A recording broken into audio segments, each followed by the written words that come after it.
TV New York, control location for the New England-New York game at New York, October 14th.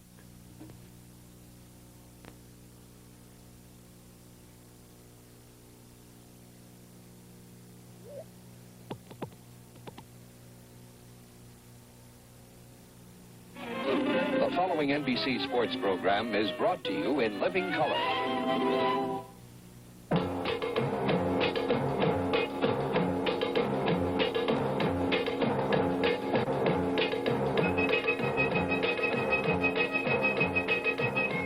Today, it's World Series 1973, Chapter 2. You know, for umpires, pressure translates into concentration. I'm going to show you a perfect example of that concentration.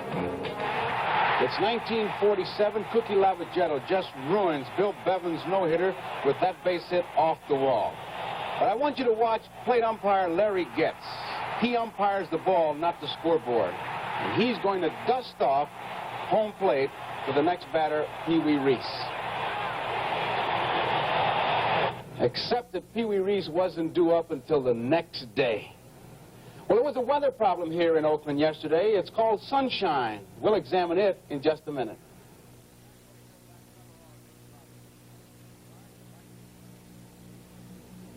You want to be a better bowler? Better team up with Brunswick, the #1 name in bowling. Brunswick balls, bags, and shoes. Brunswick with the hottest looking bowling ensembles for top-ranking pros or beginners. Serious about your game? Quit clowning around. Call toll-free anytime, 800-243-6000 for the name of your nearest Brunswick dealer. Sometime, something is going to convince you to go out and buy that Black & Decker saw that you always promised yourself. Well, this is the time, and this is the saw. And this is the something. A price of only $17.99 puts Black & Decker power and Black & Decker quality right in your hands. So go out and buy one at your nearest Black & Decker retailer now.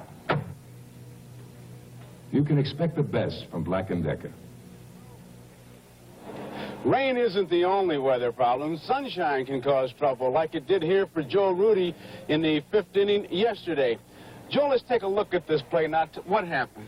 Well, I saw the ball was hit over my head, and I just turned my back on it, ran to where I thought the ball was going to come down, and when I looked back up, the ball was right in the sun, and I just had no chance for it.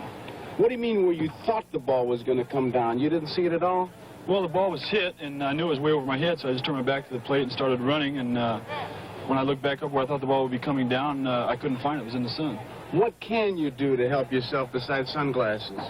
Well, on a play like that, there's nothing you can do. Normally, if the ball is hit high, you can maneuver around and get the ball off to the side and catch the ball that way. But when you're running for the ball and it goes in the sun at the last minute, there's nothing you can do.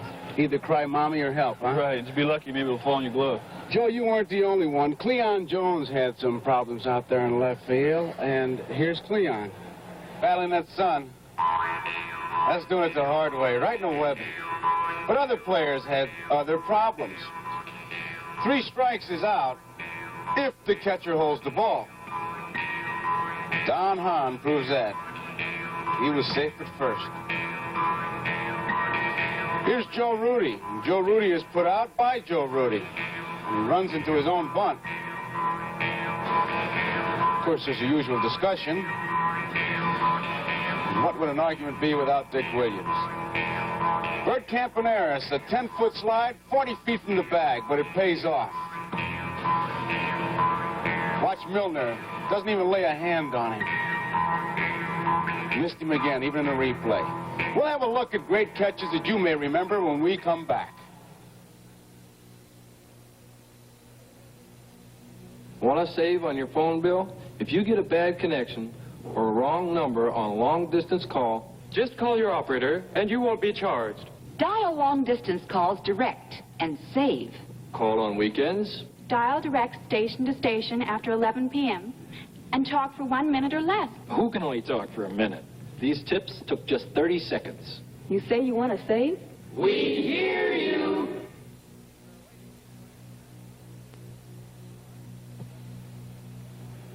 Once I thought Dow Corning bathtub caulk was only good for my tub. And I found I could fix all kinds of things with it. I sealed that vent up there. Skid-proofed my knife sharpener. Fixed the bulb like battery tester. Dow Corning bathtub caulk comes in 6 beautiful, long-lasting rubbery colors. And because it's silicone rubber, it fixes things no ordinary caulk can.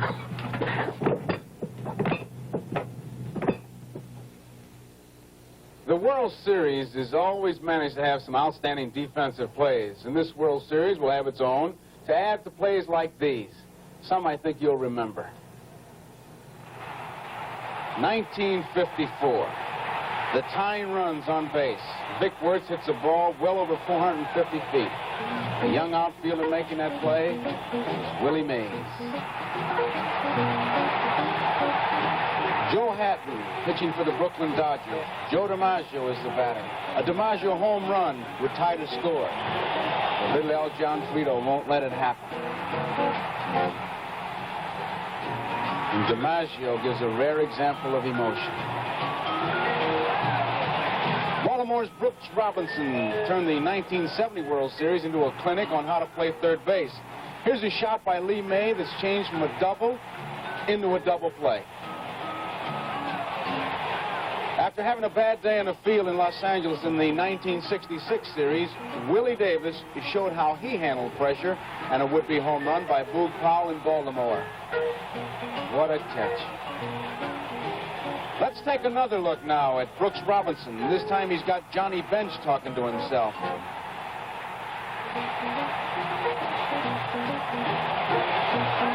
Here's another example of the way Brooks Robinson reacts to World Series pressure.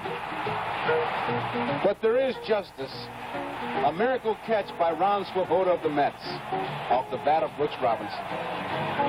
Now, some outfielders can go to their left, like the Mets' Tommy Agee, chasing the ball hit by Baltimore's Paul Blair in 1969.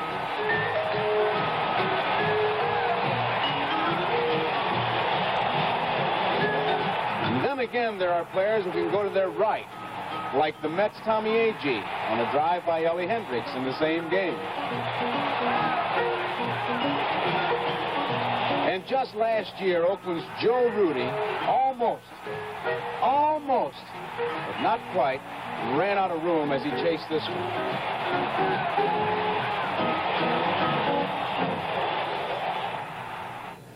Those were baseball classics, but I've got a different and special kind of baseball classic to show you when we come back. Before you choose an electric shaver, compare heads close up. The Sunbeam Shave Master shaver has 2 kinds of whisker traps. For your stubby whiskers, it has holes, plus rows of slots to pick up the soft, flexible hairs. But look at most any other shaver. Some have only holes, others only slots. So you could shave with 2 shavers, or a Sunbeam Shave Master with both holes and slots, designed to get all the beard you've got. It's that simple. This man has trouble and doesn't even know it. One little hidden radiator leak, just one, can stop a car dead with a boilover. You can keep this from happening to you by using the one leading antifreeze that stops most common radiator leaks. Zerex Antifreeze from DuPont. Zerex stops freeze-ups, helps stop boilovers and corrosion, and it stops leaks that can stop your car.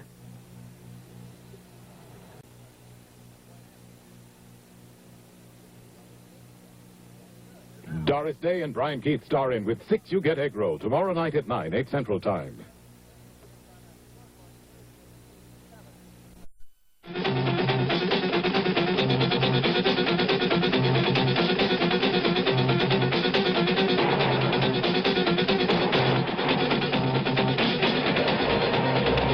Welcome to Game 2 of the 1973 World Series.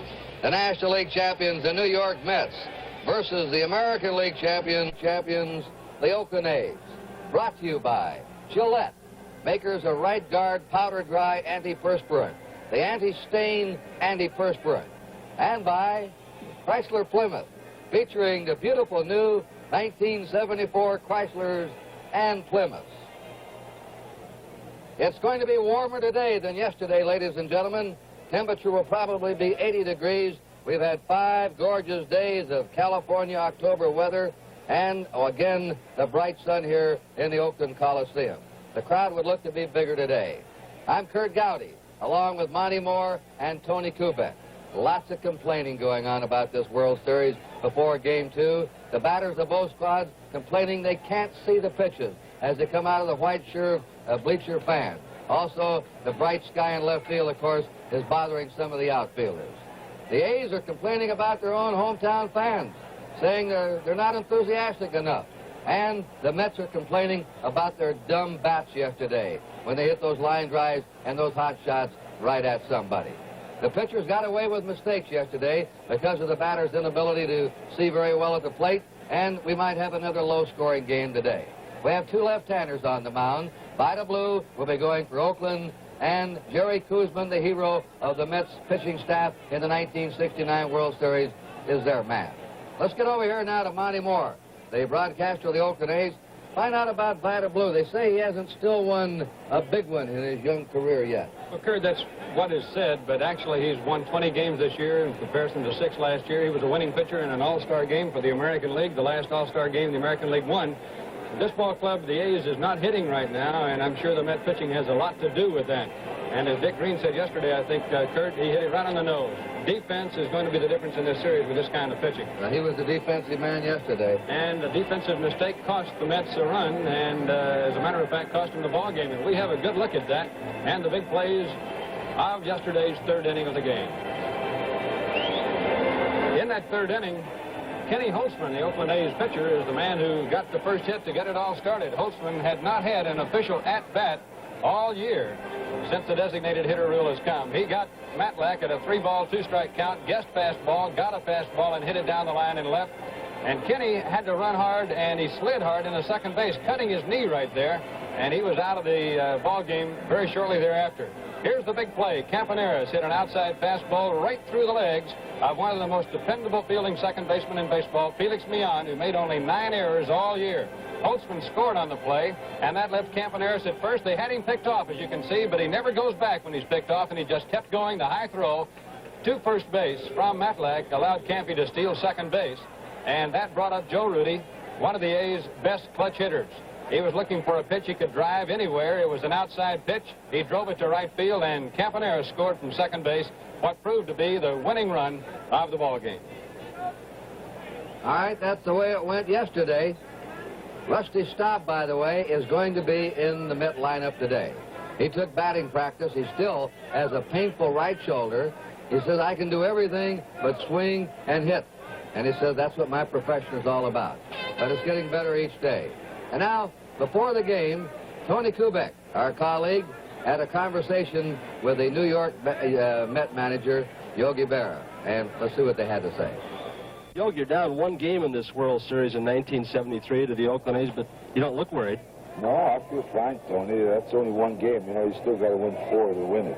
What'd you think about this ballpark, the fans in this town, and, of course, the Oakland A's team? Learn anything new about them? Well, Tony, we never played them, you know. My gosh, the only 2 I know, actually, is Campaneris and Green. I was still playing when they were over there, and we don't know too much about their fit, and they don't know too much about ours. How about Jerry Koosman today? Well, we hope he's ready. He's had his 4 days rest, and he's a pretty good money pitcher. Is Carmen all right? Fine, good. She called all the shots yet? No, she's not calling. Yogi, thank you. Good luck today's ballgame. I know you got a little trouble in ear infection and stuff. Is your team healthy? Yeah, well, I'll try to stop. We'll have to wait and see. Okay. Yogi Berra, thank you so much. Thank you. Let's go back upstairs. Carmen is Yogi's wife, and his son played on the winning football team yesterday at the University of Massachusetts, so outside of that earache, he's in a good mood today. And now we're going to meet the starting lineups, the squads of the Oakland A's and the New York Mets, and we'll have the ceremonies of the first pitch, so let's go down on the field.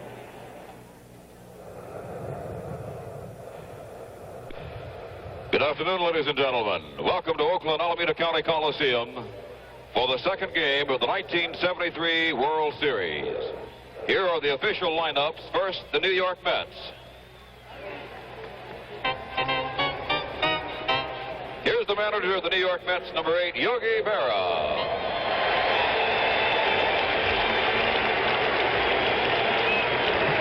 Batting first and playing third base, number 11, Wayne Garrett.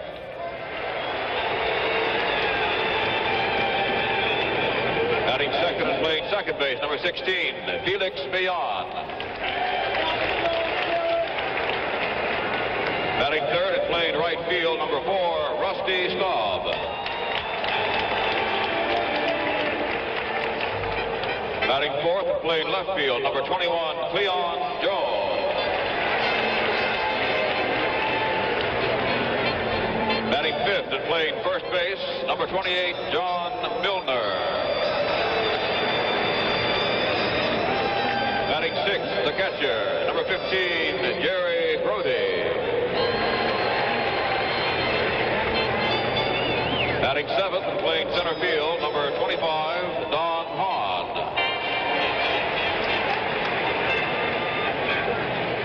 Batting eighth and playing shortstop, number 3, Bud Harrelson.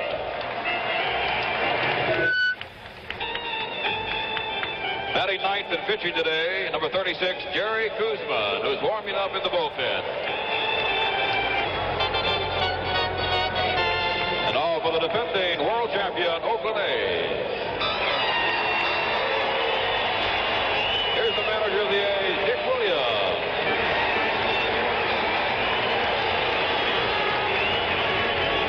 Batting first and playing shortstop, number 19, Cappy Campaneris.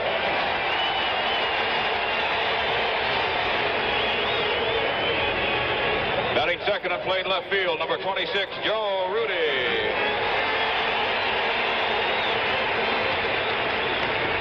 Batting third and playing third base, number 6, the captain of the A's, Captain Sal Bando. Batting fourth and playing center field, number 9, Reggie Jackson. Batting fifth and playing first base, number 18, Gene Tennis.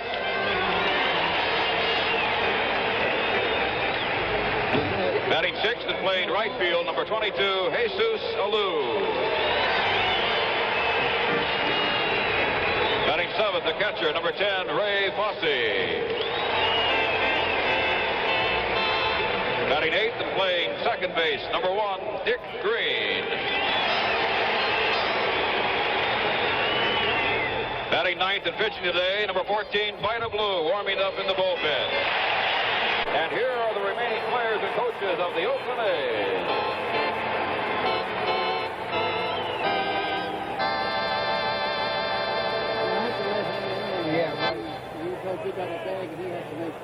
Ladies and gentlemen, bearing the colors today is the Alameda Naval Air Reserve Color Guard from Alameda, California.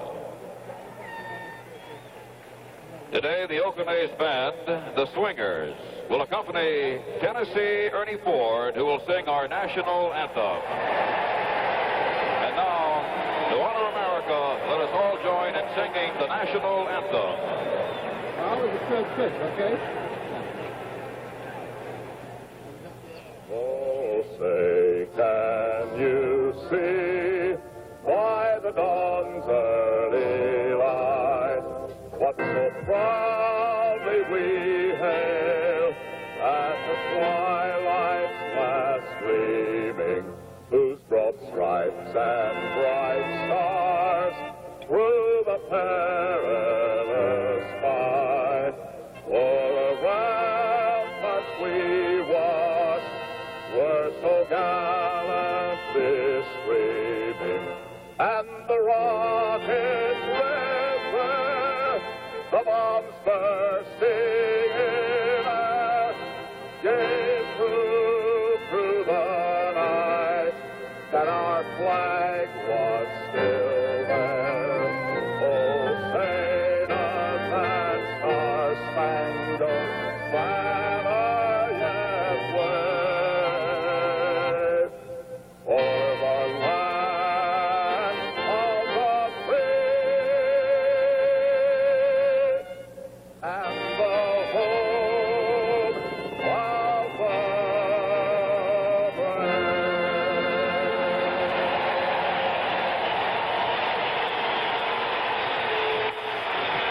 Game 2 of the 1973 World Series will get underway after the ceremonial first pitch, right after this message. When Old Man Winter throws his Sunday punch, You can bet corrosion is out to get your car's cooling system, too. The answer, Prestone 2. Winter, summer protection. Only Prestone 2 has a patented silicone silicate formula. The Prestone inhibitor system shields and preserves metal against rust and corrosion. Protect against freeze-up, boil-over, and corrosion with Prestone 2. If you can't trust Prestone, who can you trust? We like to buy some Radial Lifesaver Steel Goodyear tires. Goodrich, Pop. That's what I mean. My son is a college graduate. He tells me Goodrich been making your radial tires 8 years. Bravo. Tires you make good. But whoever makes your name an elephant? Elephant. An elephant would forget it. So I got some ideas for you. Is Mr. Goodyear around today? Goodrich, Pop. Goodrich. If you want Goodrich, you'll just have to remember Goodrich. Nearly 25 years ago, Diners Club introduced the first executive credit card. Today, around the world, Diners Club is still the first card. We're honored in 75,000 more places than any other executive credit card, including American Express. Diners Club, for just about everything. Diners Club, the first card. Diners Club, the first card.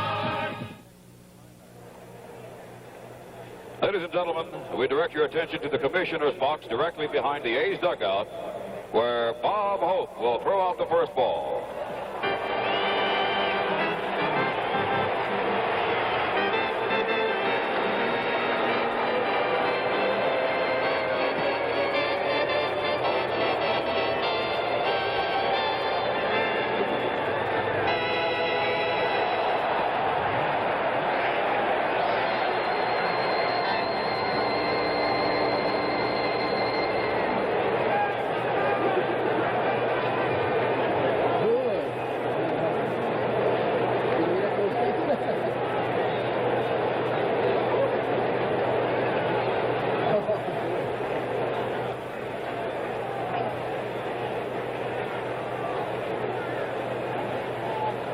Well, we've had right-hander Hope on the mound with a ceremonial first pitch. There are the A's taking the field.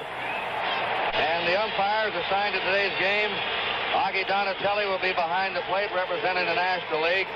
Jerry Newdecker of the American League at first base. Paul Pryor of the National League at second. Russ Getz of the American League at third. Harry Wendelstedt of the National League on the left field line. And Marty Springstead of the American League on the right field line. Vida Blue on the mound, and with left-handers Holtzman and Blue for the A's, Matlack and Kuzman for the Mets, the starters in the first two games. This is the first time since 1963 that four left-handers have started in the first two contests. Sandy Koufax and Johnny Padre started for the Dodgers in the first two games of the '63 World Series. Whitey Ford and Al Downing for the Yankees. Right-handers will be going Tuesday night at Shea Stadium. Tom Seaver for the Mets and Jim Catfish Hunter for the Oakland A's. Tony, let's analyze Vida Blue. Well, we saw him in that American League Championship Series against Baltimore. He gave a strong 6 innings. And, Monty, I know he had the kind of fastball he's had many times late in this year. He was outside and down at good velocity at times, and all of a sudden he tried to go to his breaking ball and slider, and he got hurt by the Etchebarren home run. But he's become a pitcher. Yes, he has. He's throwing a pitch this year that he himself calls a slurve. It's right between a slider and a curve. And a slurve? Yeah, and Vida said it's a slurve. All right, we're going now to Game 2. Wayne Garrett stepping in for the New York Mets, and stepping in here for NBC to handle the play-by-play, the outstanding broadcaster of the Oakland A's, Mr. Monty Moore. Thank you very much, Kurt, and hi again, everybody. Wayne Garrett, .256 hitter for the year. His brother Adrian played with the Oakland A's very shortly a year or so back. Vida Blue starts him off and misses low and outside, ball one. Now, Monty, the Mets are waiting for this man to break out. He was their hottest hitter in September, but he hasn't hit in the playoffs in the first game of the series. There's the Blue Blazer as Vida came back inside on him. He started him off low and away. And you'll see Vida, if he has his control the way he wants it, doing just that now. Early in the year, he didn't have that good control. He was throwing mostly fastballs and just throwing them. The umpire at first base has asked for something to be removed, I believe, behind the home plate area. There's a man who had a white sign down there, right behind the backstop. And a cover of a tape recorder was sticking up, evidently throwing a glare at first base. Vida hit the outside corner at 2 strikes. You notice Vida's number 14, and you who remember Vida from 1971 remember that he wore number 35 to fame, and fortunately, but he went back this year to his high school number. This just misses. It's 2 balls, 2 strikes. Vida wore this number in high school and football, where he was quite a quarterback, as well as baseball. Missed with 2 close ones. It's 3 balls, 2 strikes.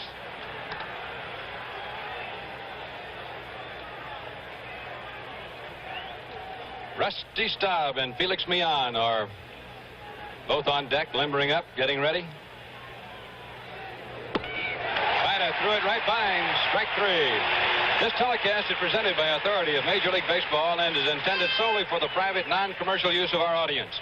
Any publication, reproduction, retransmission, or other use of the picture, descriptions, and accounts of this game without the express written consent of the Commissioner of Baseball is prohibited.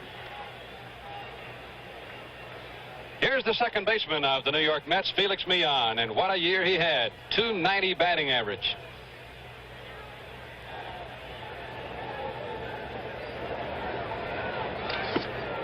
Live ball 1. I would imagine that he's made up his mind to lay off Vida Blue's high fastball because it takes off. If it's coming up there high, it's going to get higher. That one just blows right on through. It's 1 ball, 1 strike. He doesn't give you much of a strike zone.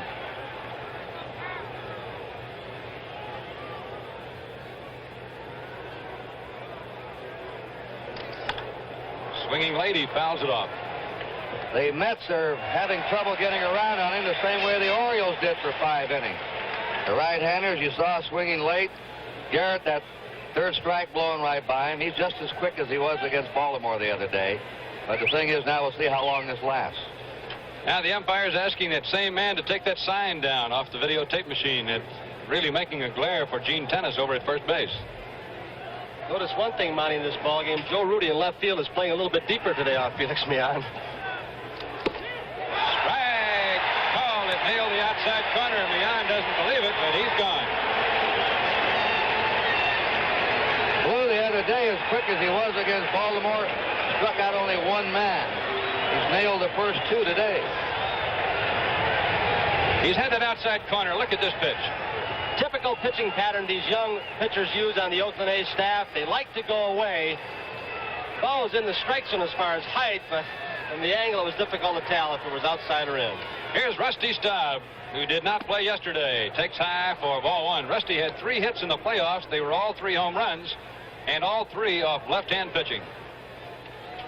He hits left-handers as well as he does right-handers.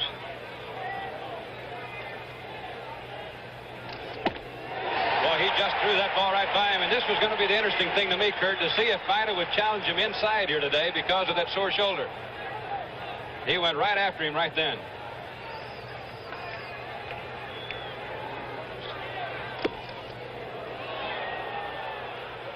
Two balls, 1 strike to Rusty.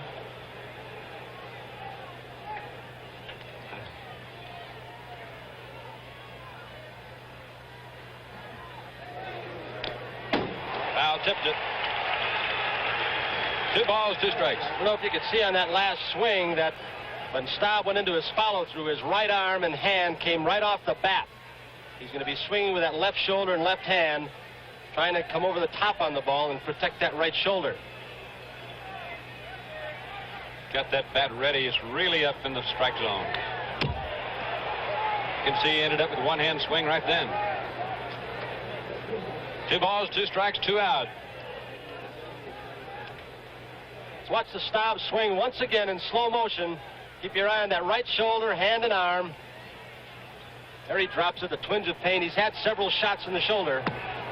Vida misses low. He's gone a 3 ball, 2 strike count. I noticed during batting practice, he was just trying to lay the bat on the ball and poke it to left field. The shots he had were cortisone. 3 shots in his shoulder. Like Ray Fosse wanted that pitch outside, and apparently Vida shook him off. Monty, will be interesting, too, when he gets there's Fosse behind the plate. Interesting in the outfield with Staub, because before the ballgame, he could not throw at all. See where Fosse puts his hand. He put it over on the left leg. He wants it outside. Over the mound, Campaneris got a tough play, but he made it. And the Mets are out in the first inning. The score, the New York Mets nothing, the Oakland A's coming to bat. Today's jets depend on the air traffic controller. He depends on critical devices, some with works in a drawer. Here's another device, the solid-state works-in-a-drawer Quasar Color TV, shown with simulated TV picture. Lives don't depend on it, but you rely on it for a beautiful color picture. Look for the works-in-a-drawer TV, Quasar by Motorola. See this World Series special at participating Motorola dealers. $399.95, Motorola suggested list price, optional with dealer. The girls are working out for the game of the year, waiting on the car that was bringing the gear. Plymouth Duster, 74. You can get yourself this flip-down seat that holds equipment nice and neat in a carpeted locker room 6.5 feet long. And you can get this roof opens easy, too. Cranks right shut if you don't like the view. 74 Plymouth Duster, a lot of car for the money again.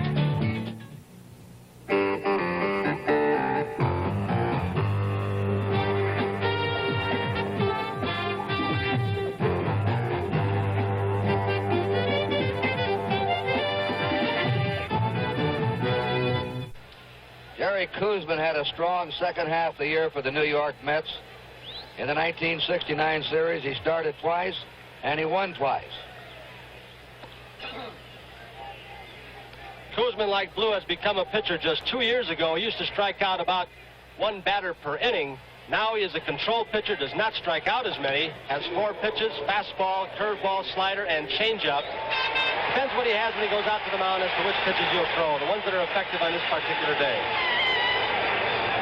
From looking at his statistics, Kurt, he must have had an awfully tough luck year with an earned run average of 2.84 to win less games than he won.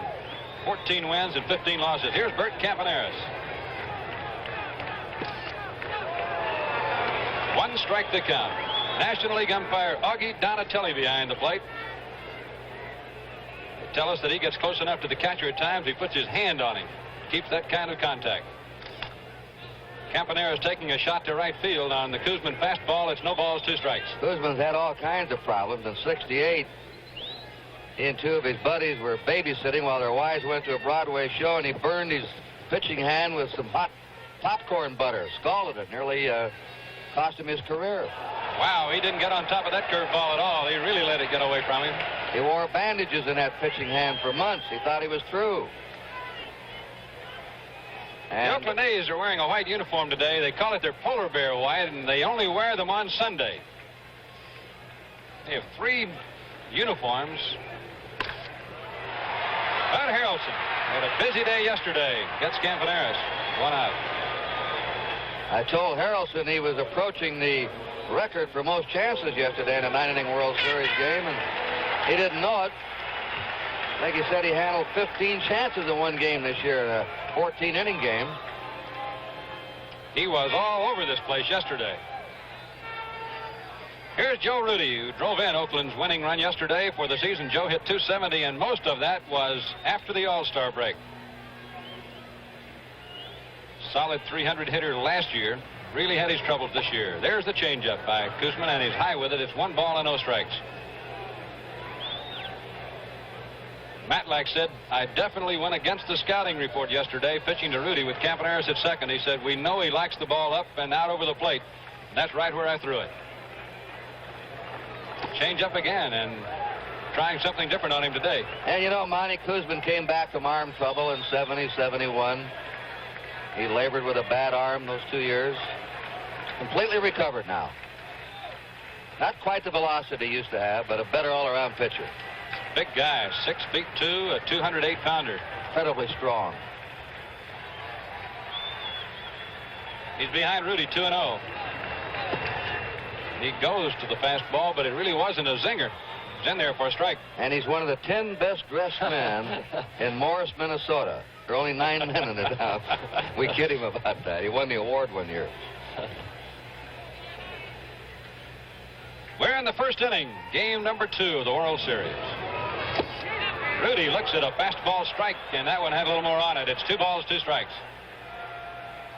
You'll notice Rudy getting ready to get into the batter's box. He's one of the slower batters around and getting ready. But when he gets in there, he's really ready.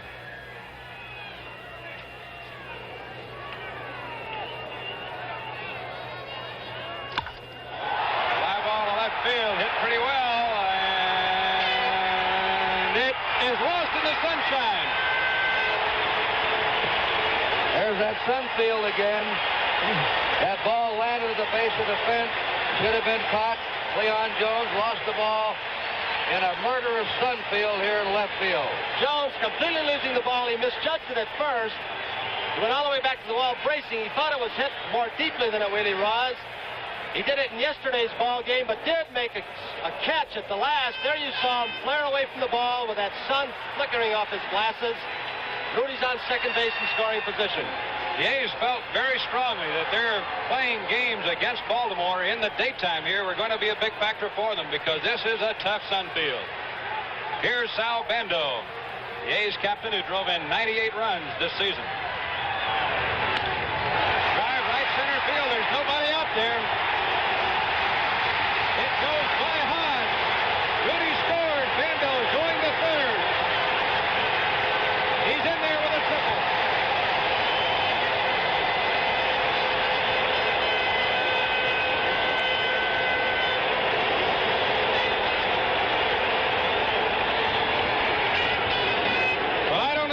This crowd wasn't enthusiastic, but if they were listening right now, they couldn't hear anything within 10 miles of here except this.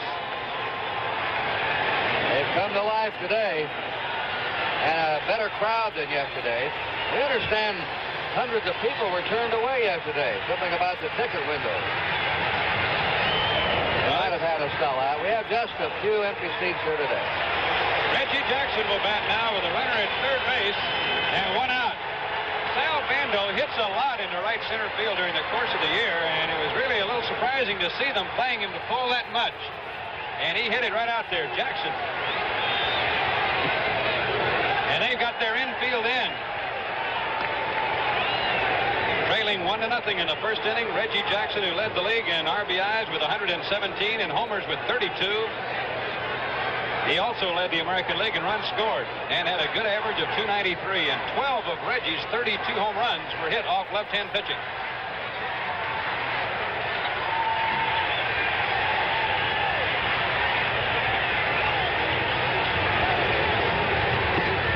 Strike call, it's 1-1. And the Mets show that they really feel this is going to be a low-scoring game when they bring the infield in against Jackson this early in the game. There's a look from behind home plate on the third base side. See that infield right up in the face of Reggie Jackson. This is a gamble. Kuzman just got away with hanging a curveball up above Reggie's head. Jackson fouls it off down the right field line, and I would imagine when Jerry threw that one, he wanted it back. Bring that infield in the early innings. They slap one through. You have the making of a big inning. They don't want to give up any runs.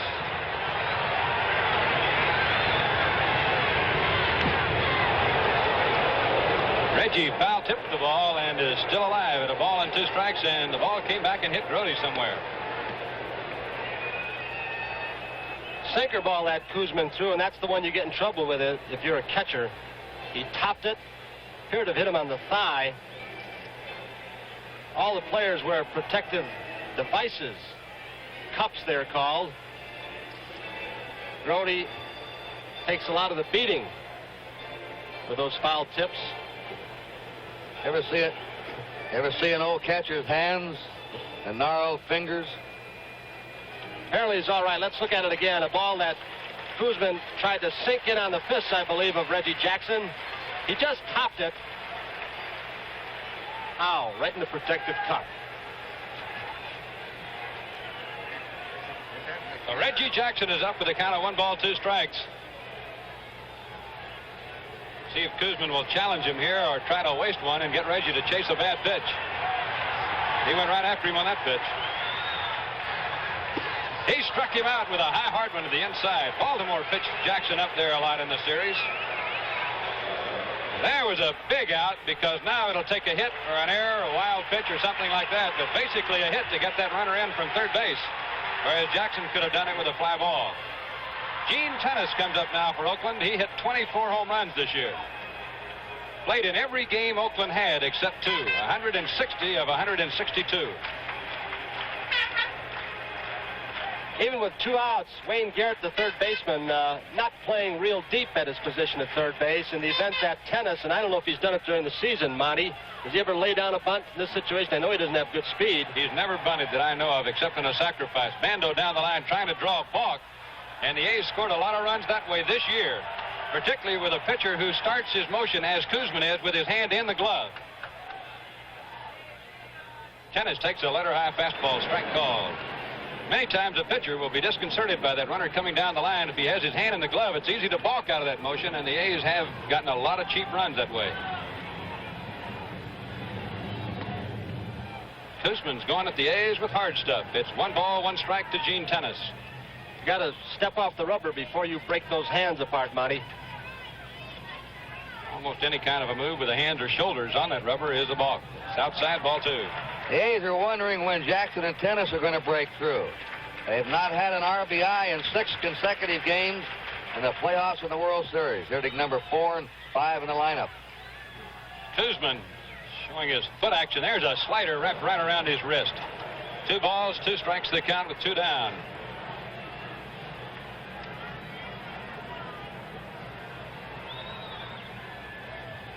The Mets give Tennis the same hole in right center they gave Bando. Jerry wants the sign over again.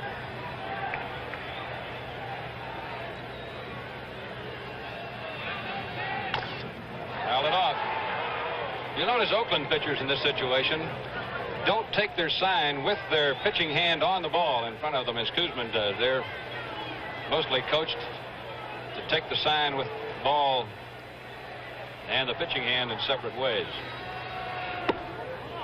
Staying inside the Tennis, it's 3 balls, 2 strikes. Sal Bando at third. The A's lead 1-0 first inning.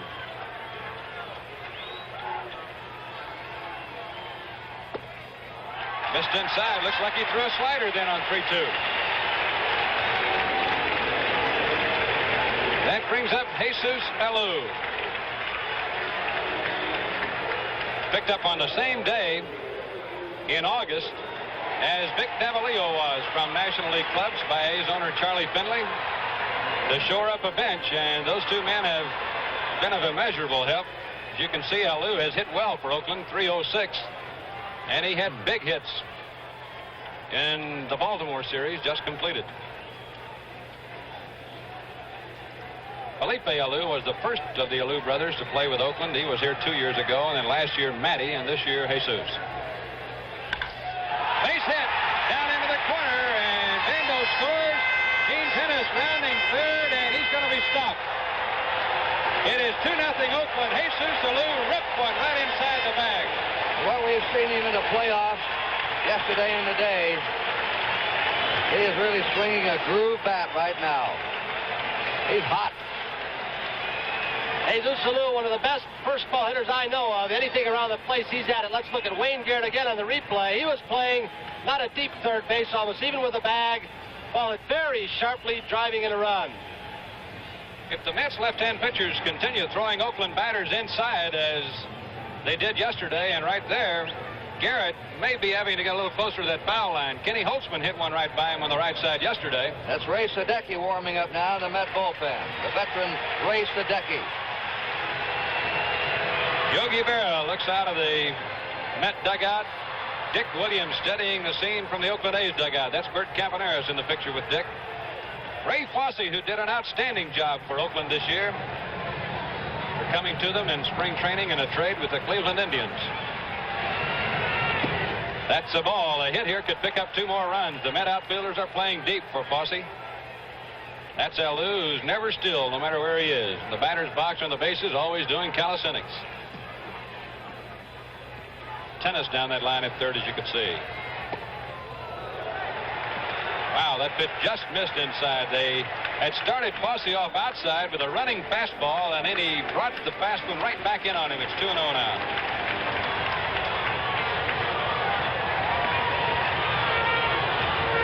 They're going to walk him with Dick Green coming up. They're going to go ahead and walk Fosse and pitch to Dick Green. The way Kuzman's been pitching might be a little bit dangerous. He has not been getting ahead of the hitters in this inning. Dick Green will come to the plate with the bases loaded, and in his major league career, Dick Green has hit 4 Grand Slam home runs. He had one this year to win a game against the California Angels. He didn't have to get a hit yesterday. Played a brilliant defensive game for the A's. Jackpot is loaded here for Dick Green of Rapid City, South Dakota. He looks at a letter-high fastball, strike one. Retired once, didn't he, Monty? Yes, he did. He's retired once and threatened too many times. He had a year or two when he did not hit well and did not get to play regularly. And last year, as a matter of fact, he had a back operation, a disc removed early in the season, and came back and played in the World Series for Oakland. He's had a super year this year.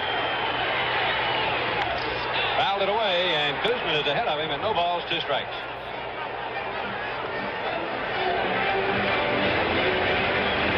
The Mets are not playing the batter's percentage here necessarily because the hitters, as you look at the bases, are full of Oakland A's. The 2 hitters, Fosse and Green, have about the same averages in RBIs. They just want to try to have a force play anywhere. Struck him out on a good hammer, up and in. And the Oakland A's scored 2 runs in the first inning on 3 hits and leave 3 on to score 2-0 Oakland. The bull, symbol of strength and confidence. Today, signature of a company, Merrill Lynch. Total assets, $3.6 billion. Net worth, $449 million. Securities held for customers, over $20 billion worth. Merrill Lynch, strong, solid, substantial, developing new investment ideas. Merrill Lynch, 29 ways to help you share in America's growth. Want thousands of surefire lights? Get Cricket, the disposable butane lighter by Gillette. It's reliable and it lasts for months. Cricket, Gillette makes it work. I got a date, and I can't find my razor. Cool this. I'll give you my Track 2 razor. 2 blades? Does it really work? Where you been? It's fabulous. What's so fabulous? It's simple. As the first blade shaves the whisker, it lifts it out. So the second blade can shave it again, closer. And both blades are recessed, so it's safer. I can't believe it. It's clean, and it hardly feels like I shaved. This Track 2 is some piece of work. I mean, like, this really is a razor. The Gillette Track 2 shaving system. It's the closest thing to a perfect shave. Goodbye, whiskers. Hello, girls. Oh, no.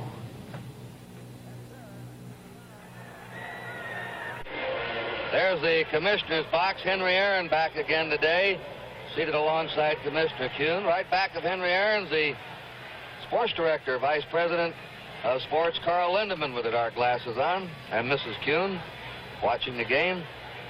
Buffalo beat Baltimore today in the NFL 31-13. The Jets 9, New England 7, Cincinnati 19, Pittsburgh 7. Atlanta finally coming through 46-6 over the Bears. The Redskins defeated the New York Giants 21-3. New Orleans 20, Detroit 13. All finals, Monty. Here's Cleon Jones. And he hits the ball deep to right field. Jesus Alou is back, and he can't get it. That was right out of here. Cleon Jones hit one right down the line in right field with good power on it, and it's a 2-1 ball game. The high fastball to the outside, and all A's scouting reports have talked about his power the opposite way. Jones is going to be a problem for the A's, evidently. Yesterday, he had a double and a single. Here's John Milner. Ground ball hit sharply to Dick Green. And there's one away.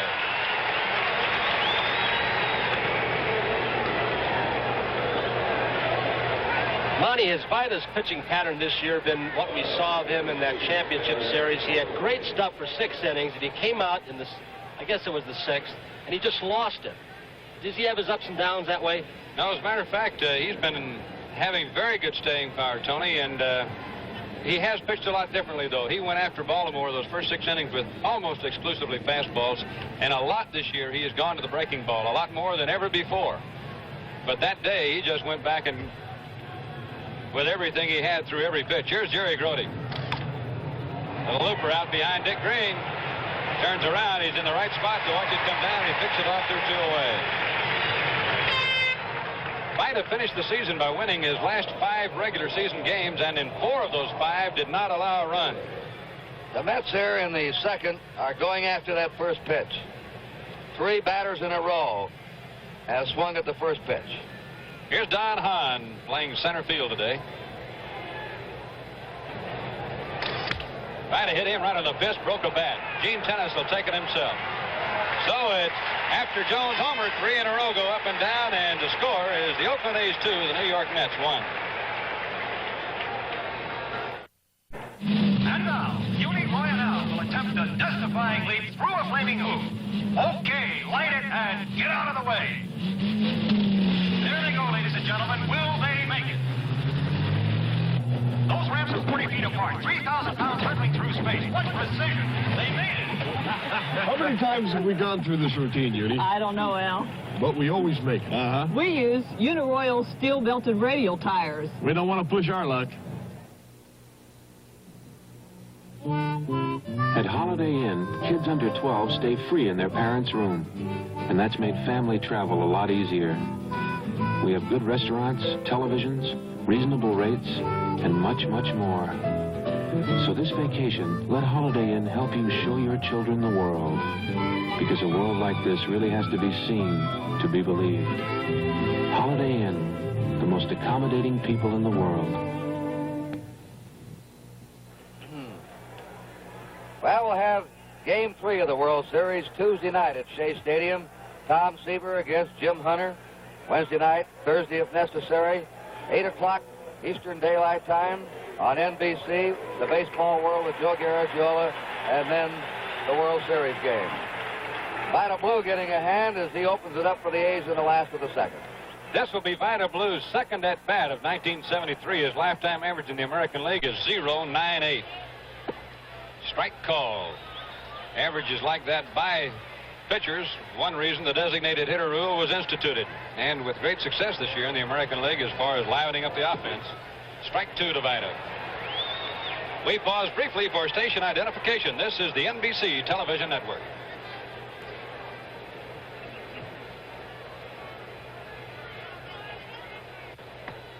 Vida down on a breaking ball. He got 3 looks at Kuzman. And there's 1 away in inning number 2. Back to the top of the batting order for Bert Campaneris.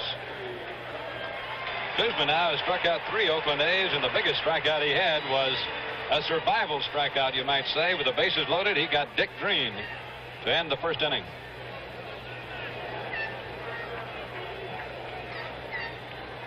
They play Campy tight at the corners. At 3rd and 1st, they are both in on the grass. Ball 1.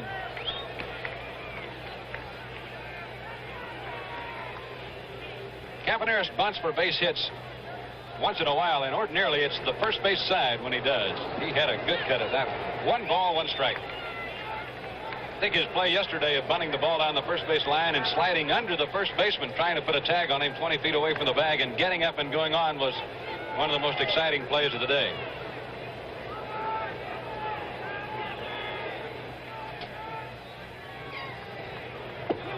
Strike call.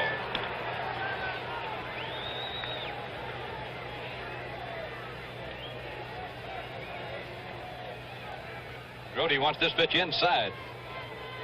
Campy fouls it away into the seats over behind the Mets dugout. That bunt he beat out yesterday, he's now had a hit 5 playoff games in a row, the opening game of the World Series, a 6-game batting streak in World Series and playoff action. It's a 2-1 game. Oakland is leading right here. Drive in a right center field. Rusty Staub is not going to be able to get to it. Watch Campaneris go. He can really motor. He's already around second. And he's in at third base standing up with a triple. And you may have noticed on the play that Rusty Staub gave way to his center fielder, Don Hahn, to make the long throw to the cutoff man. Watch Bert again on this replay on the triple to right center field, and watch him cut the bases. Looking over his shoulder, not relying on a coach at all. That's what the great base runners do. They need no help. Boy, he takes those little short, choppy steps. I believe we're going to get action again in the Met bullpen. Ray Sadecki, warming up earlier, has just moved to the mound once more. And once again, the Mets bring their infield in with 1 out and a strong hitter at the plate in Joe Rudi. Rudi hit a sun-fly double in the first inning that fell just out of the sight of Jones in left field. That opened the gates for a 2-run inning.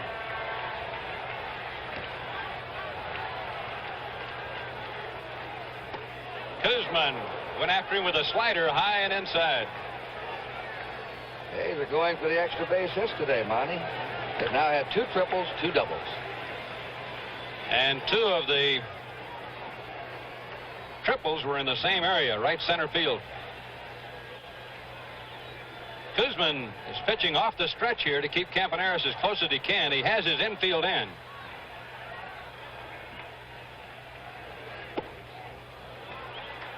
Misses inside. It's 1-1, and you notice the scouting reports really come into effect in these clutch situations. Twice he's gone at Rudi here with inside pitches.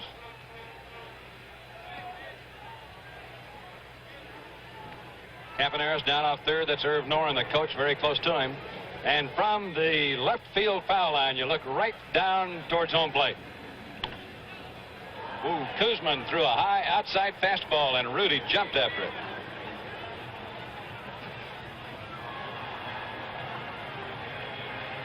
Jerry Kuzman ahead of the batter at a ball and 2 strikes.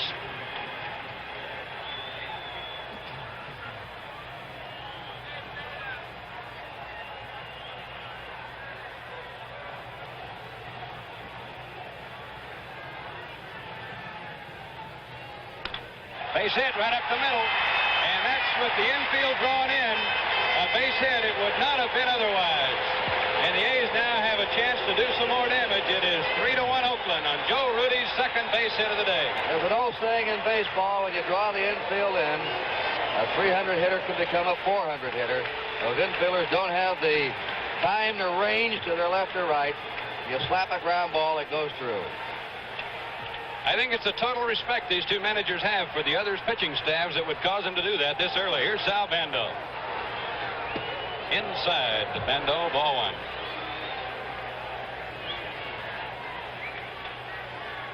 Joe Rudi and Sal Bando carried the A's offensively the last 2-3 weeks of the season.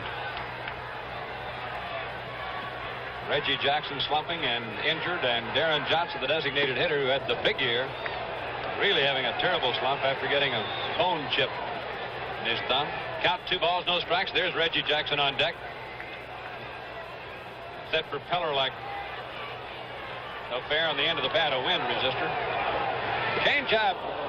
Bando, ordinarily a very good off-speed pitch hitter, was right on that pitch and missed it. They changed up on him yesterday a few times, too, Monty. There's Williams. And the other side of the coin, Yogi Berra looks on.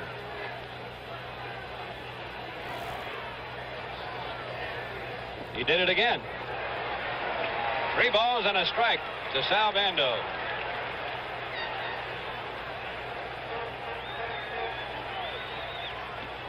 Tough hitter to get behind.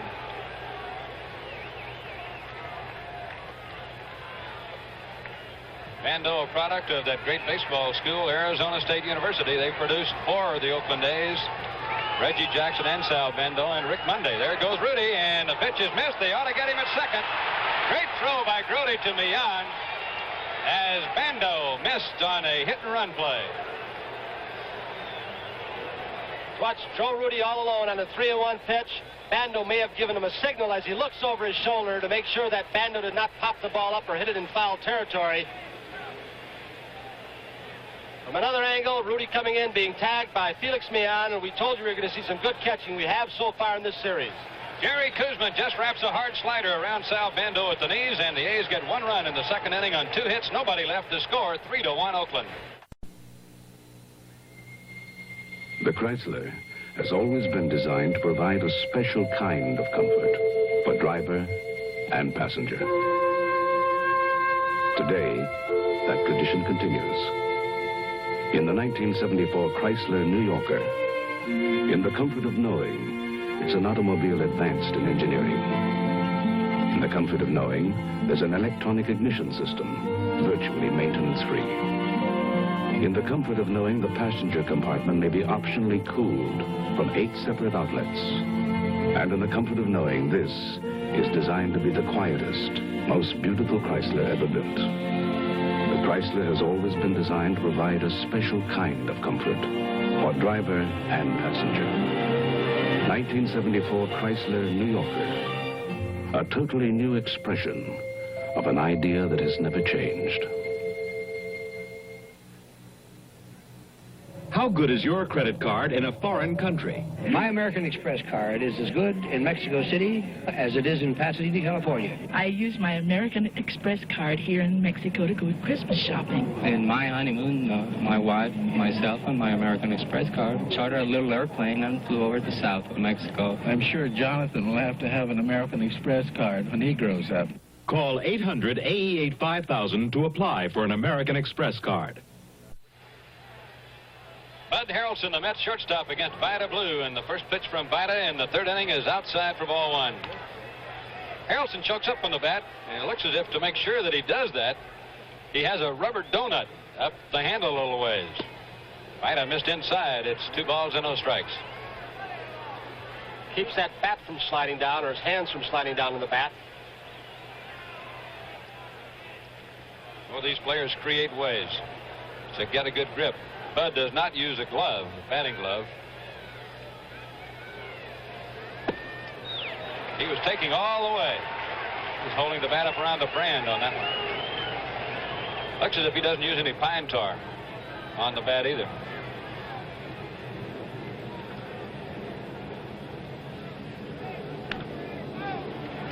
Harrelson, after a low inside, Vida Blue fastball fouled it off. It's 2 balls, 2 strikes. The score here is Oakland 3 and New York 1 in Game 2, the 1973 World Series.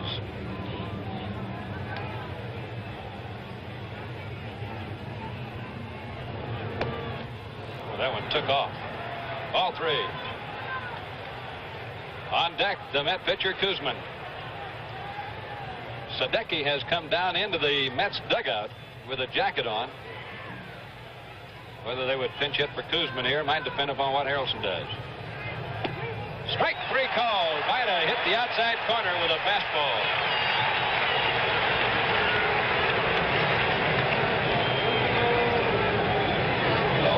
Monty Kurt, before the ballgame, we talked to A's catcher Ray Fosse, talking about the pitching style of Vida Blue. Let's listen. Tony, Vida is a fastball pitcher. He's come up with a good breaking ball to go along with his fastball and changeup. So you can look mainly just to see the good smoke, the good fastball, and hopefully he can keep the ball down. Now the Mets pitcher, Jerry Kuzman. Lifetime National League batting average, 0.88, about the same as Vida's. He's hit 1 home run in his career, and so has Vida. And Kuzman fouls off the first pitch at strike 1. We've had a sort of a phrase coined around Oakland the last couple of years. The A's don't win them easy, and the A's don't lose them easy. And in 7 of the last 8 World Series games in which the A's have played, the game has been decided by 1 run. It's fairly typical of the season Oakland had.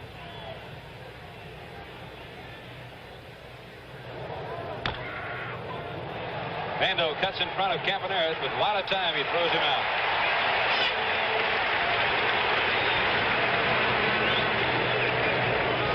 The only game that Oakland has played in the World Series in the last 2 years that was not decided by 1 run was game number 6 last year, and Cincinnati clobbered Oakland 8-1.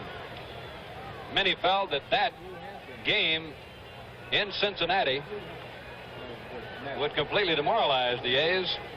But they showed a great ability to come back as they did in Game 5 of the playoffs last year, Game 5 of the playoffs this year. Leadoff man Wayne Garrett takes a strike. Leon on deck. And Vida Blue, very intense young man today before this game. There's his slurve. That's the pitch that he calls a slurve. It's between a slider and a curve, just a hard curveball is what it is, and that's the big thing they tried to get him to do, Tony. This is the pitch that Johnny Sain, one of the top pitching coaches in baseball, teaches over in the American League. He calls it a fast curve. Breaks more than a slider, not as much as a curve, a little bit downward action. Pitch outside. Vida's curveball that he threw last year was one that was just thrown too slow. It gave the batter too much time to adjust and hit it. So Wes Stock, the A's pitching coach, got him to increase the tempo a little bit. Here's a long drive to right field. That was a hanging breaking ball, and it is way out of here. Garrett puts a run up on the board for the Mets with a long home run. And Garrett finally broke out of it. He hit 16 home runs during the season. He's a real threat for an infielder. That's his first homer in the playoffs of World Series, and just his second RBI. Let's watch Garrett swing once again. He appears to have opened up his stance a little bit more today than yesterday. That right foot off the ground timing the pitch, and he sure did hang it inside about belt high. He's not a big man, but he's got good, compact, powerful swing. Blue made that mistake against Echeverria. Home runs are hurting him. He had just made a tremendous pitch to Garrett. The pitch before out away from him. Here's Beyond taking a strike on the knees. So it's a 3-2 ball game. Remember Fosse's interview Tony had with him? He said, hopefully you'll keep the ball down. Little number foul. Pitcher's trying to make two good pitches in a row. You know, Vida didn't try to hang that ball in there. He had just made a super pitch and really made Garrett look pretty bad. Ball really carries down the line here at the Coliseum in day games, and what little wind there is blowing towards right, that needed no help at all. That would have gone out against the wind. Bando right near the bag at third. Goes the tennis, and that's all for the Mets here in the third. They got another run, and in the middle of the third inning, the score is the Oakland A's 3, the New York Mets 2. You booked one airline into Kennedy, ended up on another. The car you rented is back at the terminal building you were originally going to. That's a 2-mile walk. Now what? Relax. Only the Wizard of Avis can trace and transfer your reservation in a matter of seconds. The Wizard of Avis, a good friend in a tight situation. Get a Wizard number. It's free.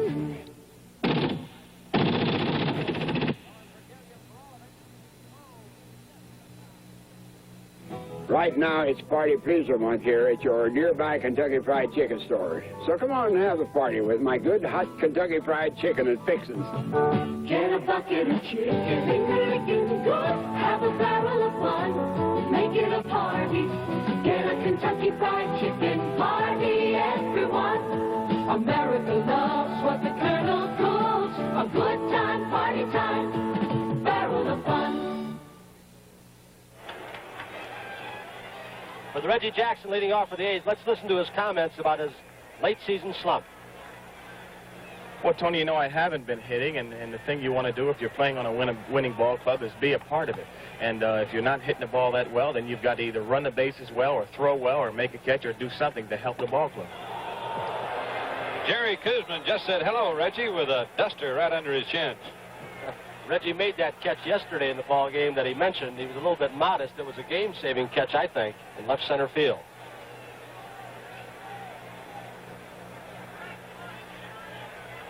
It's part of the Dick Williams philosophy that Dick was able to impart to Reggie Jackson when he came here as manager 3 years ago. He said, look, Reggie, there are going to be days when you don't hit the ball. You're going to strike out a lot, but you have abilities to do a lot of other things to help the club. Strike call, it is 1-1.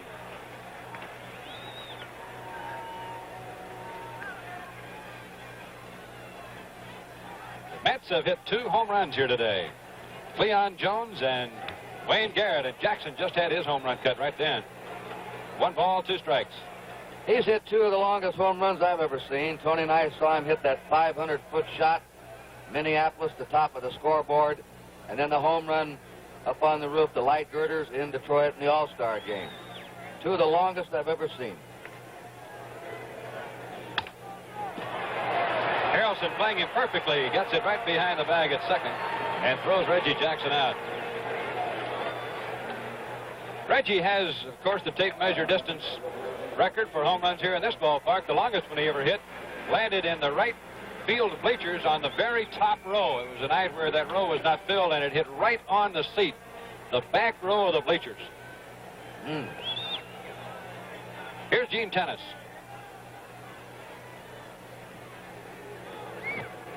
Curve is high. There have been only 4 balls hit into the second deck at this ballpark, and Reggie Jackson has hit 2 of those. Dick Green one, and Bobby Darwin of Minnesota the other. Of course, Green's and Darwin's went to left in the second deck. Slow curve drops in there. It's a strike called 1-1.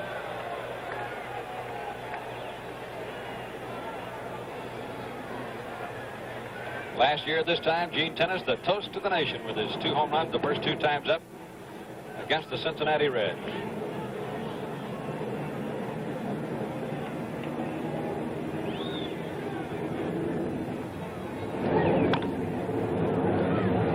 You know, Kurt, he's been a very valuable man to the A's.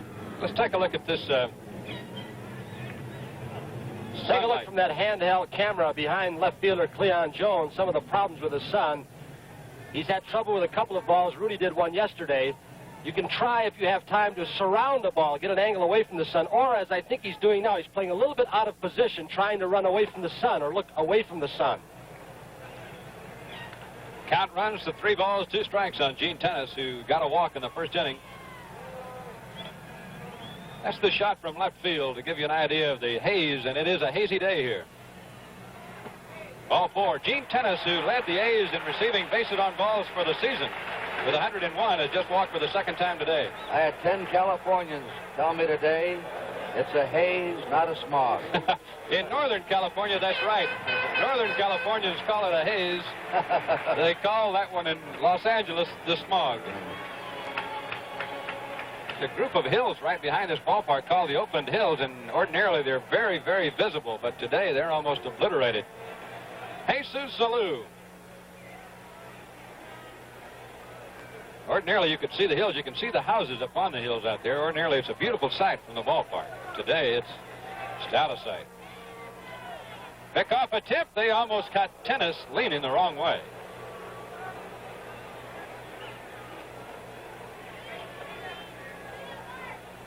Ray Sadecki is throwing again in the Met bullpen. Score 3-2, Oakland leading. There he goes with that bat again. He drops the bat behind him. He'll flip it sometimes and catch it. What did he do one game in the championship series? He looked like he pulled a little flag out of his pocket and dusted the plate off to distract the pitcher. Who do I think? Yeah. Base hit, right field. Rusty Staub with the ball, and he just flips it back in there, but he got it in a hurry. And he charged that ball to be sure to take it on the first hop to save time with his sore shoulder. He normally might have let that ball come to him on the second hop. Watch Salou in his batting style. He jumps on many pitches, and look at that left front foot as he kicks it in the strike zone. He's got a magic wand. They should nickname him Mandrake, I guess. Well, I'll tell you, he had his head down on that ball, Tony. He really took a good swing, powerful. In some areas, they might call what he does hot dog. In Oakland, we call it color. He's a good hitter. Well, the A's getting valuable help going to the other league last year for Matty Louis' brother. This year for Davalillo and for Jesus. Picking up veteran players to help in the stretch and paying quite a bit of money for them. Here's Ray Fosse. Fosse walked his first time up intentionally. The A's have had something going in every inning so far off Kuzman. They have 6 hits. Check swing bouncer. Back to Kuzman. They go to second, and a bad throw pulls him off the bag. Jerry Kuzman never had complete possession of the ball. Pitchers wear bigger gloves so they can hide the ball from the hitters and those coaches, and many times they have trouble getting the ball out of the glove. Watch it again.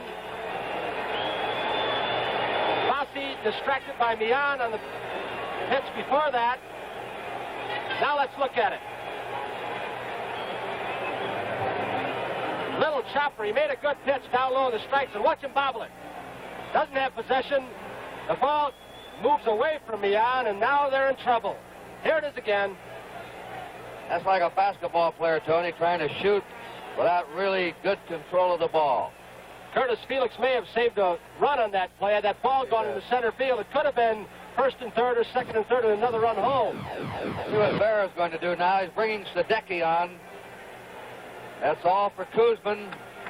I think Bear also had the thinking that that wide throw might upset Kuzman. So we have a break in the action here at Oakland. The score in the last of the third is Oakland 3, New York 2. Atlas, the tour's here. Look at Wow! Oh, my. Okay, take us up. Atlas stands for tires built with the strength of Atlas. What deep tread. Built strong for long mileage. Why all these grooves? Good traction on wet roads. That's a tough tire. Tough to help protect you against road hazards. Where do I buy them? At 45,000 leading service stations. Atlas tires. All built with the strength of Atlas. Take me out to the paint sale. It's the World Series of paint sales, now at participating Lucite retailers. There are Grand Slam savings on DuPont Lucite wall paint and Lucite house paint. And just for dropping in, a special coupon that brings you a souvenir ball with the name of the series winner for just $1. So have a ball at the Lucite sale. It's a great paint sale. Polaroid's new SX70. Just touch the button. Now these pictures, developing themselves outside the camera, are hard and dry. Minutes later, you have finished photographs seemingly as real as life itself. The new SX70 land camera from Polaroid. More final scores from the NFL. Denver defeated Houston 48-20. New Orleans 20, the Lions 13. The Eagles 27, the Cardinals 24. Green Bay and Kansas City played to a 10-10 tie. And now back to action here. World Series game number 2, Ray Sadecki. Sadecki pitching to Dick Green for the second time in the game. Green is batting with the bases loaded. Sadecki's slow curveball is inside. Sadecki is pitching in his third World Series game. He started twice for St. Louis in the 1964 series, winning one of those games. This year for the Mets, he won 5 and lost 4, had 1 save. He appeared in 31 games. Mets have their corners first and third base in. The rest of the infield's back in double play depth. Threw that one by him. Had him pretty well set up for the fastball. He had thrown a slow curve inside, missing. Ball 1. The Mets have Harry Parker now warming up in their bullpen, Monty, a right-hander. Harry Parker. They're at the bottom part of the A's batting order, so this is a big out right here. If he can get Dick Green without a run scoring, he'll pitch to Vida Blue. Squeeze play is on, and Green misses the bunt on a curve, and Tennis is hung up. Garrett walked the ball. Now the other runners are able to move up to second and third base. John Milner made the tag. Came in from first, Milner. And if not for the dropping of the ball, there would have been just 1 minute scoring position. Let's watch it again. A breaking ball down and in that Green could not get his bat on. Tennis hung up. Now watch this. Just by dropping the ball here at third base, Wayne Garrett allows Alou to go into third. Fossey to go into second. He did his job staying in a rundown long enough to advance those runners. And now Yogi's got a decision to make whether to pitch to Dick Green with a 1-2 count or walk him and pitch to Vida Blue for that third out. The A's have had a hit-and-run backfire on them and now a squeeze backfire. 2 men have been cut down. He's going to pitch to him. Carefully, I hope. Got a count of 1-2 on him. Ooh, strike 3 call. Dick Green is out on a curveball. I'm not sure whether they call it a swing or a take, but anyway, he's out. So in the third inning, no runs, 1 hit, 1 error, 2 men left, and the score after 3 innings is 3-2 Oakland. Nobody wants to look at underarm stains, but they're a real problem. You use an antiperspirant and you still get stains. Stains that won't wash out. Well, now there's a new antiperspirant. The first anti-stain antiperspirant by Right Guard. A new powder so effective, it helps stop wetness and stains. See for yourself. New Right Guard Powder Dry Antiperspirant. It's the first anti-stain antiperspirant by Right Guard. Foamy, foamy, foamy, foamy, how we love you, how we love you. Good, thick, rich. Foamy, it's thick and rich as frosting on cake. It shades you close, smooth, shades you close and smooth and even foamy. You're the greatest shave I ever. Good, thick, rich. Foamy, as soft a shave as you'll ever get. Comes with Foamy by Gillette.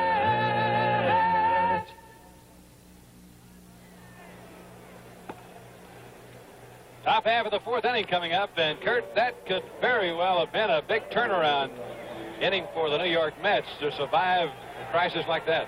They've only had 2 hits, but 2 home runs. They were faced with that base-loaded situation, 1 out.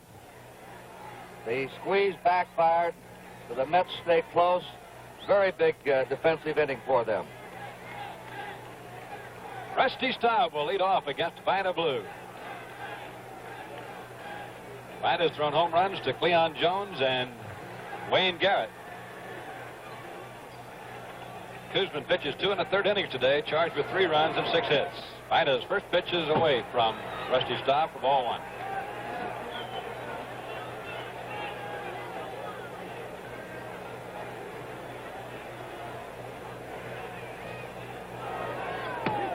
Strike call.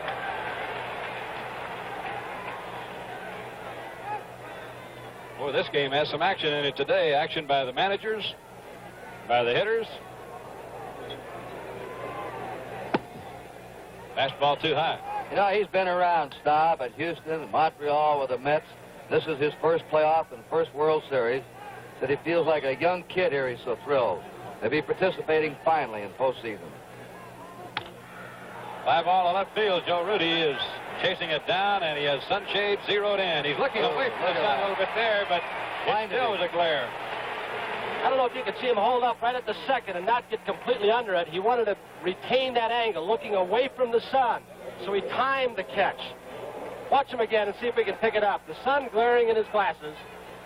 Now he wants to stay at that angle and not face directly into the sun. There he goes after it. What a battle. Don't you remember the difficulty Norm Seaburn had in left field on the club you played in the World Series? Oh, I sure do. You think this left field is worse than Yankee Stadium? Never played this left field. If this is worse, it's awful. Cleon Jones, who hit a home run off Vida down the right field line his first time up, gets a fastball up and in on him that time, and he missed it. You don't have the shadows here that you had at Yankee Stadium.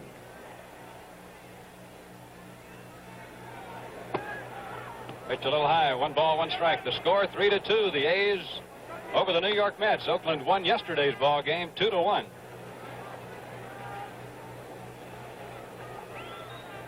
Series moves back to Shea Stadium in New York on Tuesday night.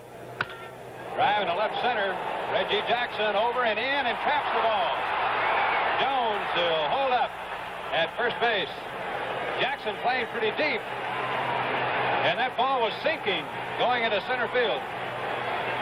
Look at it again. Jackson circling around the ball a little bit. I don't think there's a sun problem in center field, although he has his glasses down.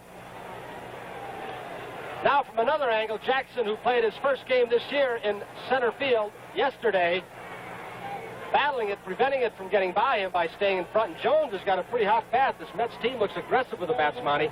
They must have been aggressive for the past month. And the A's are not that surprised. Here is Milner, their leading home run man for the year with 23. Vida starts him off with a fastball right down the chute. Jones hit hard in the playoffs and is continuing right into the World Series. Mets have 3 hits. Jones has 2 of them. John Milner.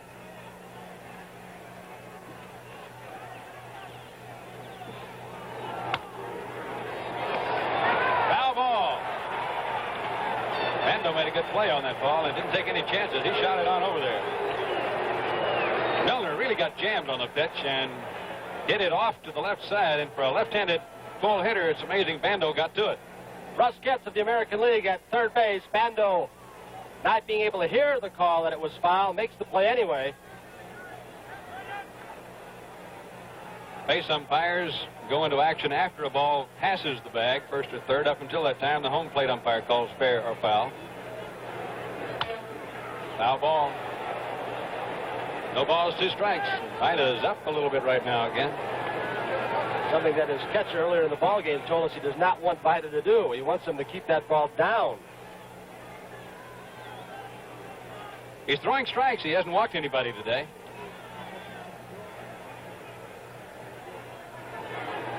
There's the curveball, and it's fouled away. And he had Milner reaching for it. He had Garrett reaching for one in the 3rd inning, but then tried another one and left it right where Garrett loved it. Gene Tennis holding against Cleon Jones at first.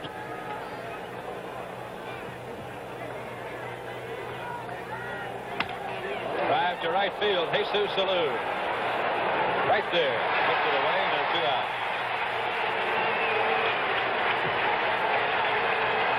You know, the Mets hit the ball hard all day yesterday, Kurt, and didn't get much for it. Today, they're hitting it hard again. Bill Rigney had a good expression. They had dumb bats. Yeah. Hit the ball right at somebody. But they're making contact, both clubs today, better than they did yesterday. Jerry Grody, who just missed a 2-run home run yesterday, popped to second in the 2nd inning of this game today. It's 3-2, Oakland over New York. 4th inning. Jones bluffing a start off first, didn't go anywhere. Vida misses low, ball 1. Cleon Jones stole 1 base this year. Mets just don't run much. They don't have outstanding team speed. They'll put the hit and run on. Garrett led the Mets in steals with 6.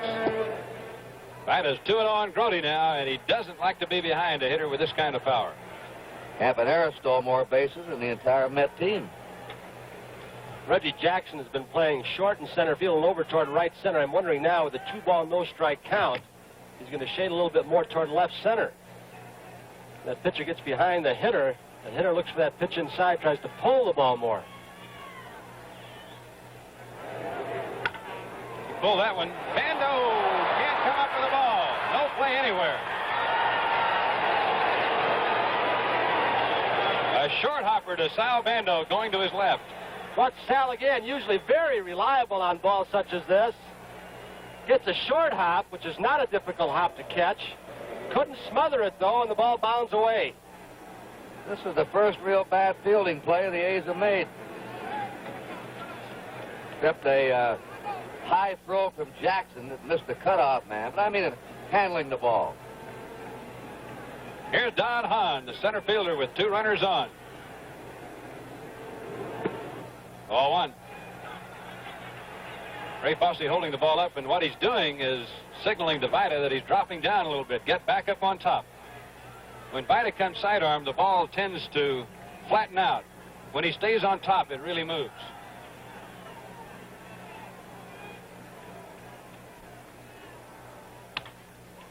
Sliced off foul.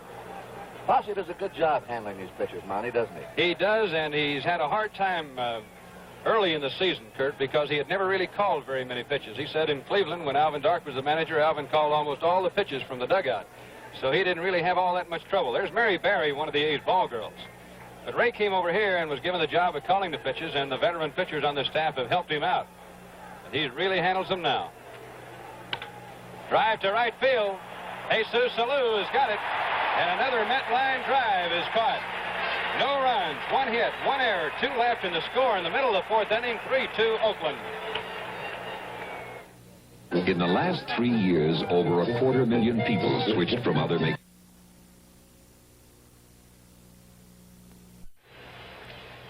We're going now into the 6th inning of the Oakland Coliseum. Staub, Jones, and Milner for the New York Mets.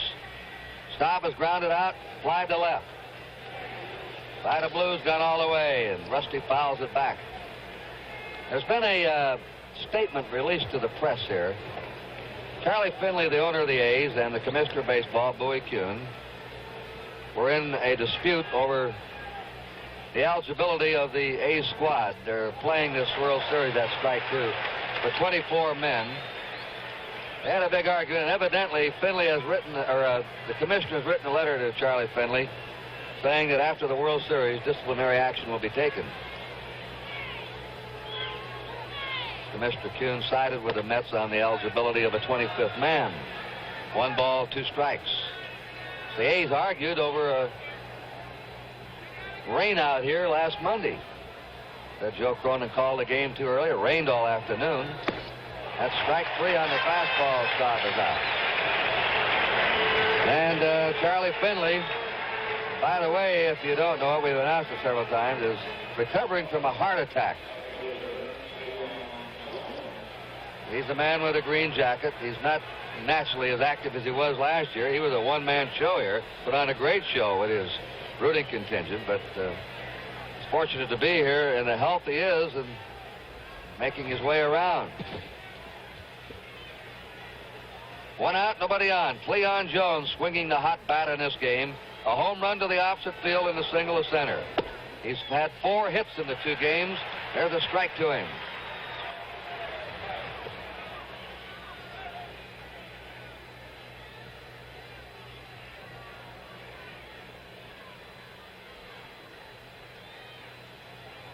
A 1-strike delivery, high and away. Cleon Jones is the only player now with 4 hits in this still young World Series. 1 down, nobody on.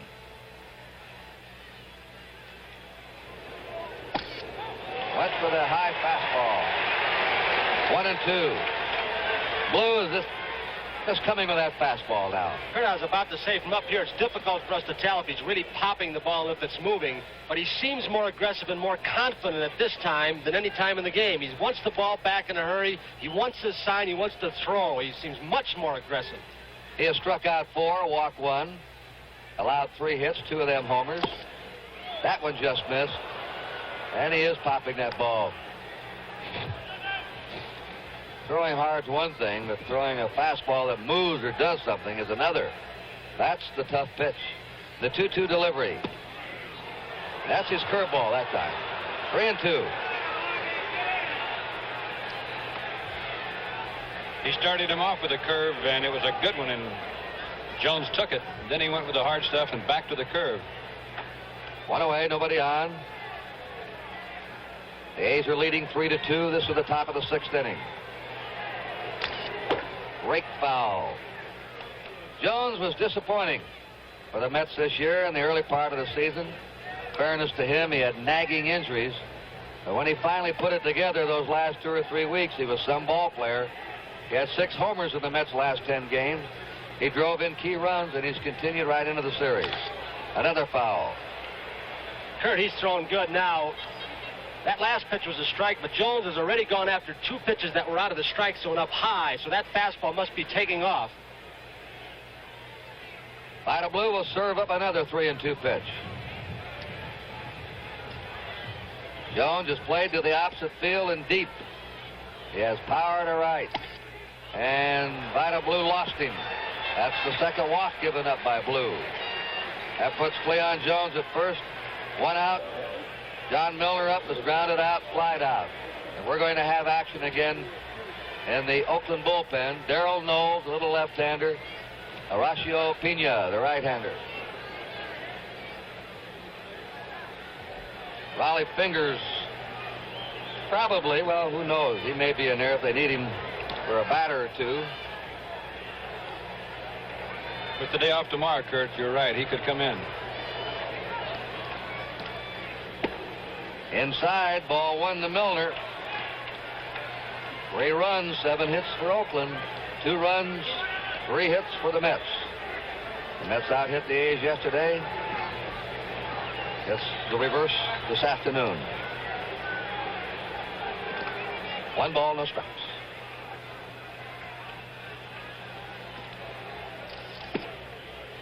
Ball 2. It's interesting to watch now. Bando, I just wanted to point something out to you where Bando was playing.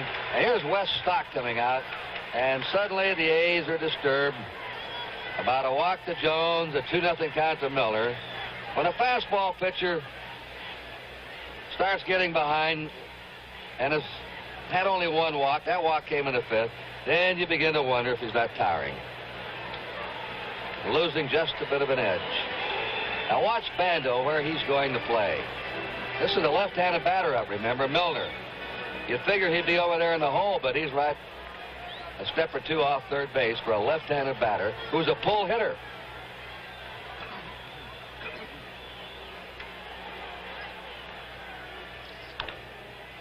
Beat foul, the count 2-1. There's quite a hole in the shortstop side of the A's infield because Campaneris is over by second. That's an odd layout on the left side of that infield. That last field around toward right. The last pitch might have made it 3-0. We went after a bad one. Over anxious. There's a fly ball in the right center. That ball dropping in for a base hit. Coming on to third is Jones. He's in, and the Mets have runners on first and third, one out, as Milner dumps one into right center.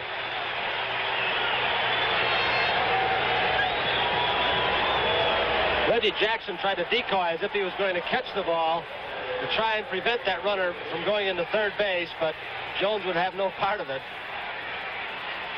Leon Jones at third. That's his third base coach, Eddie Yost.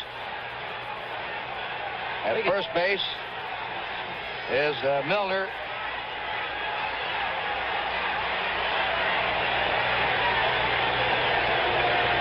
Now the Oakland fans starting to buzz in the stands.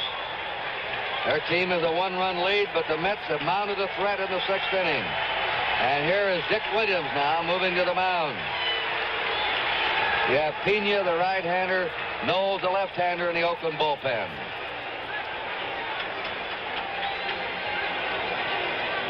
That's something just about the time you say it looks like a pitcher starting to get his stuff. What happens? It's called putting your foot in your mouth, isn't it? Well, the thing about Vida is he can be throwing awfully hard, Tony, and it's just a matter of getting in the strike zone. He was a little wild this inning, and his trouble started with a walk the other day against Baltimore in the game where he had the 4-0 lead. He was leading 4-0, and Earl Williams was up. He walked Earl Williams, and next guy gets a hit, and here goes Vida, and in comes Pena. Vida Blue gets a hat as it goes out, and the right-hander, Horacio Pena, comes on. And while we have the change of pitchers here, we'll tell you the score is Oakland 3 and New York 2. Horacio Pena, 28 years old, born, lives in Mexico. 6 wins, 3 losses. His earned run average impressive, 2.76. What about him, Monty Moore? You watched him all year. He throws a natural sinker off that sidearm delivery, and that is his big pitch. He does have a very big breaking curveball. Here is, in slow motion, his underarm delivery. He'll turn that ball over with real good speed. Almost submarine, not quite. You can see his right wrist roll over there. That's his natural pitch. He also throws a crazy-looking changeup, but I don't think you'll see him throw it with 2 men on base here. He wants the sinker down. He'd like to get the double play. And there's John Odom joining Darrell Knowles out in the Oakland bullpen. All right, this is Pena's first World Series appearance. And he's facing Jerry Grody. The catcher of the Mets has popped up, reached in an error by third baseman Sal Bando. The A's are ahead 3-2. The Mets are threatening now. And he's hit by a pitch ball to load the bases. Grody's hit on the left arm. He was hit earlier this year on the hand and had a fracture. Didn't look like he picked that pitch up at all. He hardly moved, and it was in on him in a hurry. Now let's see where he hit him. On the forearm. Left wrist, left forearm. I think he was just trying to take a look, take one pitch off Pena to see his delivery and follow the ball, and he didn't move at all. Let's look at it again. Pena coming from down under, as Monty Moore just told you. Grody going into his stride, stepping into it with that shoulder just a little bit. Hardly moved.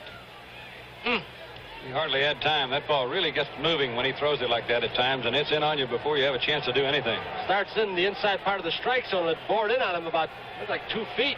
Got him. He's all right. He's going to stay in. He'll feel worse tomorrow, though, in that arm. They'll get some ice on it after the game. Keep the swelling down. And now it's Don Hahn up with the bases loaded, 1 out.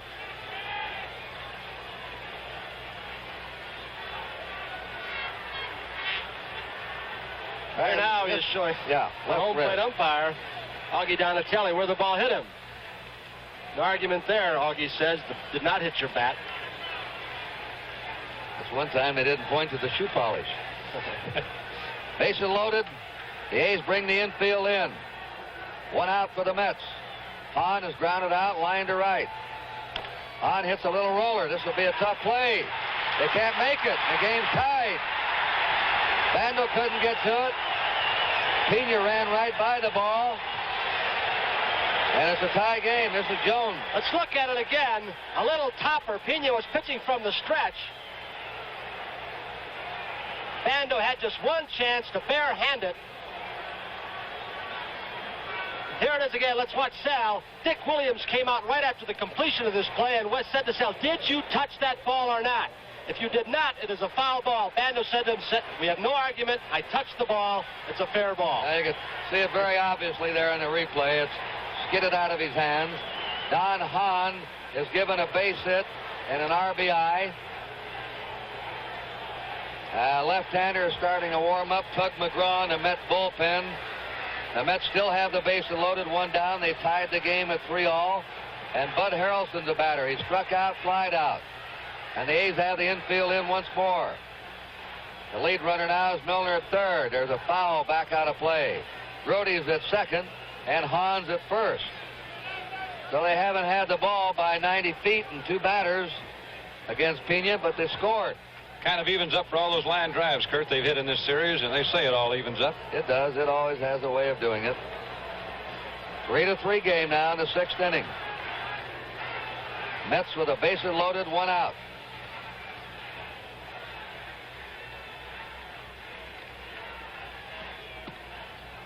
Ball, 1 strike 1 to Bud Harrelson. Harrelson has played shallow in that outfield and over to left. Joe Rudy is really crowding that left field line.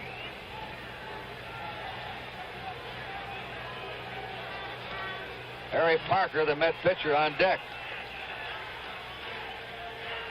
We'll see what Harrelson does. That probably will dictate Berra's decision. And he's got a base hit into right field. Coming in to score is Milner.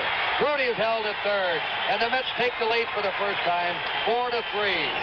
Harrelson spikes the single to right, scoring Milner. Both those runs are charged to Vida Blue.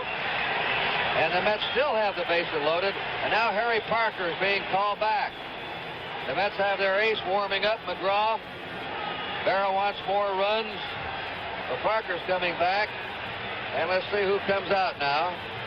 Garrett, he's on deck. He won't be the batter. We're waiting for the pinch hitter. They like Boswell against the right-hander.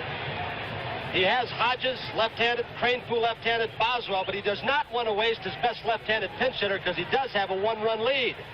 What might happen if he put up Boswell, they'd bring in Knowles, they'd have to put up a right-hander. Yogi would use his best pinch hitter. But Cranepool's getting a bat. Right, that's it. All right, Ed Cranepool will come up to bat for Harry Parker. So that leaves the Mets with Hodges and Boswell, left-handed pinch hitters. Dyer, Beecham, Mays, and Martinez is right-handed pinch hitter. Martinez was a switch hitter until August, late August, and he quit and went right-handed. Cranepool, .239 batter this year, with 1 homer, 35 RBIs. See now if Williams makes the move. Yes, he is. As soon as that hitter Cranepool was announced, put officially in the ballgame, Williams is coming out.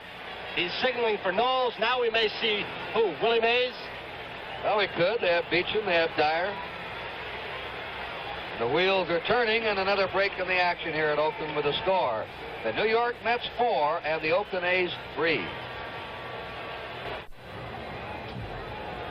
All right, the Mets now have switched. The Derek Cranepool, he's out of the game. He was announced as a pinch hitter. He's now being removed.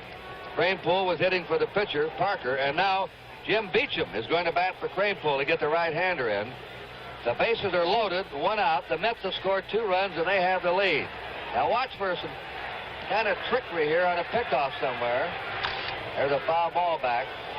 The A's like to pull trick plays. They could put a count on with Tennis sneaking in behind at first base, or the count and Knowles whirling and trying to pick off at second.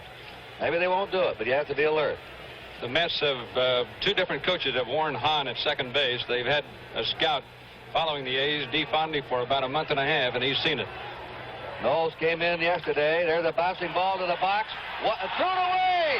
He threw it away! One run is in, and another run scored. He had the double play. He lost his footing. He let the ball go without the proper footing or balance and threw it away. A perfect double play ball to him. Curtis, the excitement of World Series play. Knowles trying to make the play quicker than he had to. He had a sure, easy double play home to first base. His cleats got tangled up. He toppled over and threw it wildly. And the Mets have come up with 4 runs in the 6th inning. Here it is. Look at it again. Hot smash off the bat of Jim Beatson right to Knowles. Fosse will get ready for the play at the plate. There he goes, losing his footing, tripping, throwing wildly. And the Mets may just have broken the ball game wide open. What a costly error that was. 2 runs in, moving on to second and third. There's a drive down the left field line. That's twisting foul into the A's bullpen. The batter's Wayne Garrett, who likes to hit that first pitch. And now you have Harrelson over at third. Beecham went all the way to second on the wild throw, and he had wrapped into what looked like almost certainly the inning-ending double play.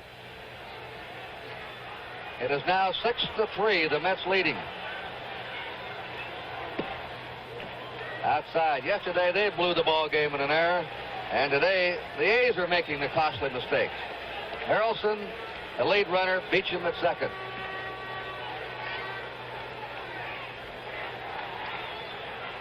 Those runs are charged to Pena. 2 of the runs have been charged to Vida Blue. Grody and Hahn's runs have been charged to Pena. Change up. 1 ball, 2 strikes.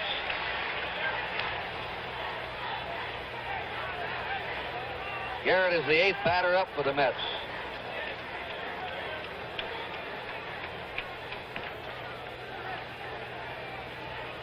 They still have only 1 out.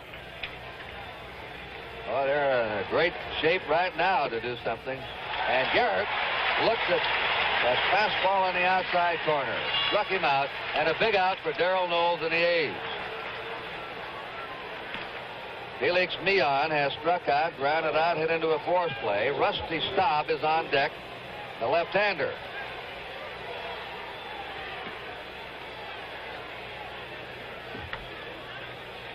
Millan, very difficult man to strike out.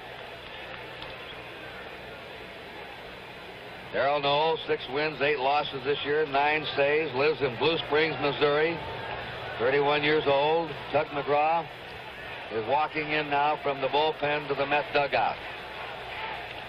He'll come on to pitch in the last of the 6th inning. Millan takes ball 1. The 9th man up for the Mets in the top of the 6th.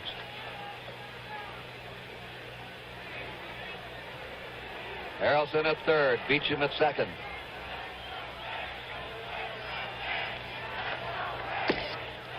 Fastball is away from him. 2-0.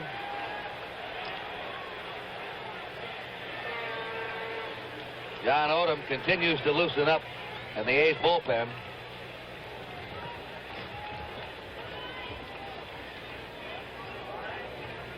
Two balls and no strikes. Check swing for ball 3. 3-0. I saw Fosse point to first base as this pitching series started, and now he's going to go ahead and walk him. He had told Darrell, I think, use your head now. Don't throw a tough pitch here to him. They're letting Staub come onto the plate. The injured Rusty Staub. The Mets have batted around in the 6th inning. Staub is now the 10th man up. He's grounded out, flied out, and struck out. 4 runs in for New York. They're leading Oakland 6-3. And here's the RBI leader for the season, Rusty Staub. Harrelson's the third. Beecham's at second. Pitch is high for a ball. Meon's at first.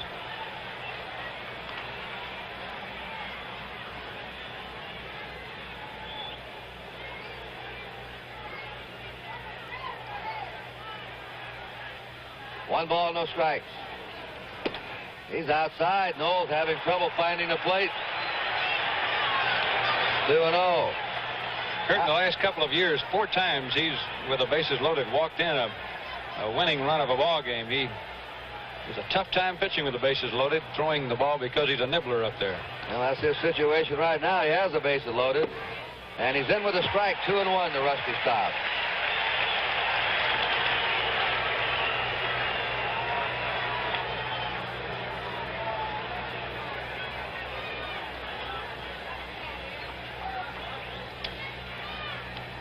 Rusty says, well, it's going to happen. 2 balls, 1 strike. Fouls it back, 2-2 count. Rusty's changed gloves from last time up.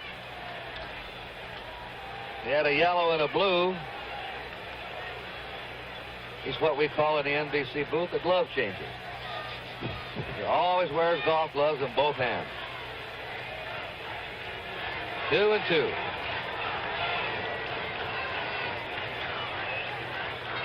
Bases loaded.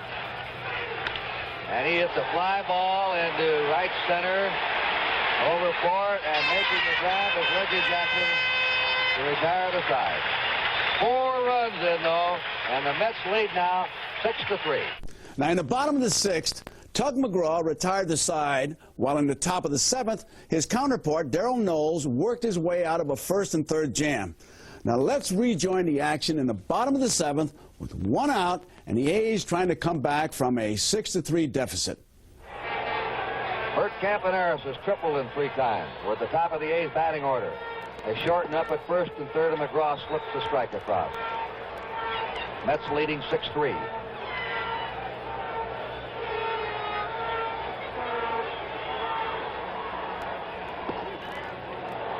Strike 2, 0-2.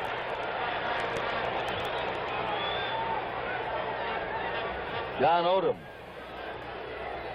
will warm up again in the A's bullpen. Oh, hit out. There goes his helmet. He's hit on the head to the back of the neck.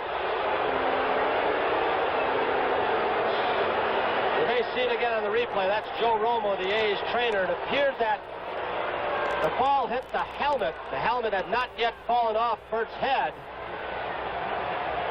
How many times have you and I seen players saved from serious injury by the batting helmets now? I couldn't count them, Curtis. I know Monty has too many times. He appears to be shook up. Williams wants to make sure.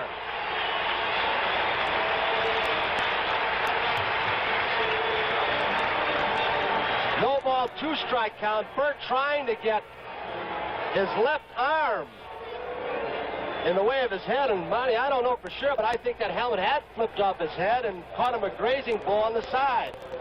Here's the pitch, a fastball from McGraw. He throws inside on occasion, right off the top of the helmet, fortunately. It hit his helmet.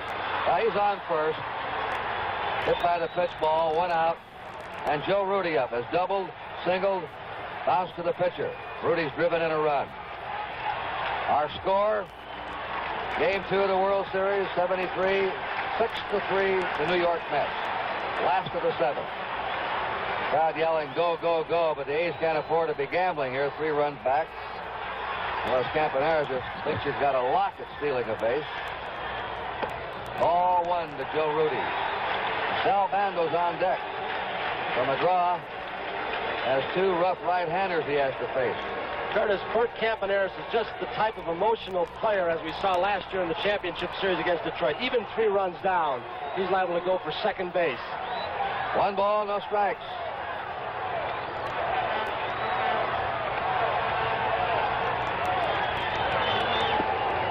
A check swing by Rudy. It's ball 2, 2-0. Dick Williams.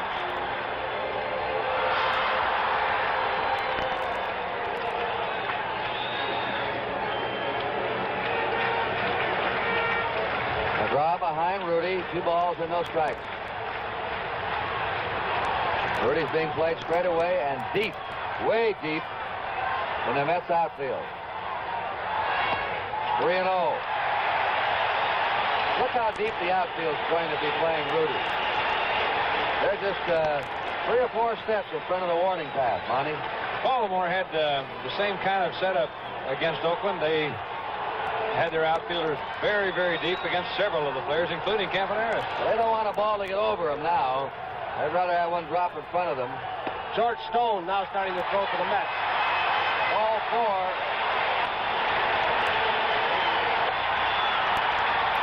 Williams hopes his man can come through. Campaneris at second, Rudy at first, 1 out. Man to the batter. A triple and 3 times up today. Ball 1 by Tug McGraw. I think he's trying to turn that ball over on him, and his screwball's not working right for him. 1 ball, no strike. He likes to feed the right-handers that screwball, breaking away. They try and pull it. They slap it on the ground. Campaneris dancing around in the background. There it is. Pull him on that one. 1 ball, 1 strike. 6-3 Mets. The A's now threatening in the last of the 7th.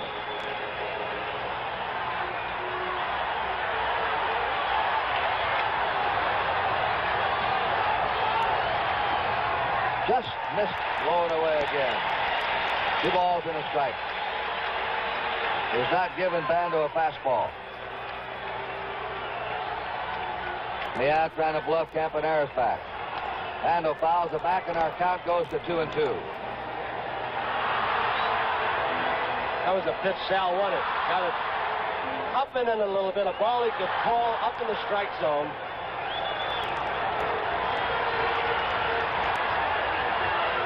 Two balls, 2 strikes. Campaneris going. He steals third. Campaneris stole third. Bando was called out as Campaneris stole third. Well, that's the 2nd out. There's Campaneris on third. That's his 2nd stolen base of the series. Reggie Jackson was struck out, grounded out, and singled. Campaneris stole 3 bases in the playoffs against Baltimore, and 2 now in the World Series against the Mets. Jackson, 1 out of 3. 2 out, runners on first and third, and the A's are trailing by 3. And he hits it in the right center. Campaneris scores. Rudy's going to third, and headlong into second is Jackson. He evidently is coming out of his slump, and we now have a 6-4 game. Mets are ahead. With runners at second and third, Gene Tenace struck out to end the inning, but Reggie's double brought the A's within 2. Hey, in the top of the 8th, Blue Moon Odom entered the game and retired the Mets in order. Tug McGraw followed with his own 1-2-3 inning. Now, when we come back, we'll see if the Mets could add to their 6-4 lead in the 9th. Final score, the Minnesota Vikings had a struggle. They edged the 49ers today, 17-13. Minnesota still undefeated. Mike Andrews has gone to second base. And the Rams are still undefeated. They won their 5th in a row. They beat Dallas 37-31. Rusty Staub in the 9th inning fouls it back, and the San Diego Chargers so far upsetting the Oakland Raiders 10-6 in the 3rd period. We have 3 undefeated teams left in professional football. Rusty Staub, the batter. Ball, 1 strike 1. Staub playing with an injured shoulder. Grounded out, fly it out, struck out, fly it out. 0 for 4.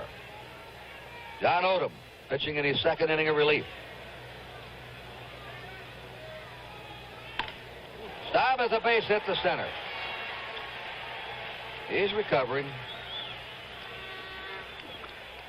Leon Jones has been on base 3 times. He homered to right field in the 2nd.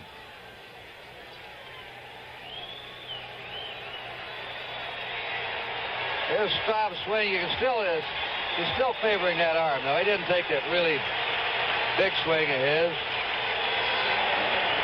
Willie Willie Mays has gone in a run at first base for Staub.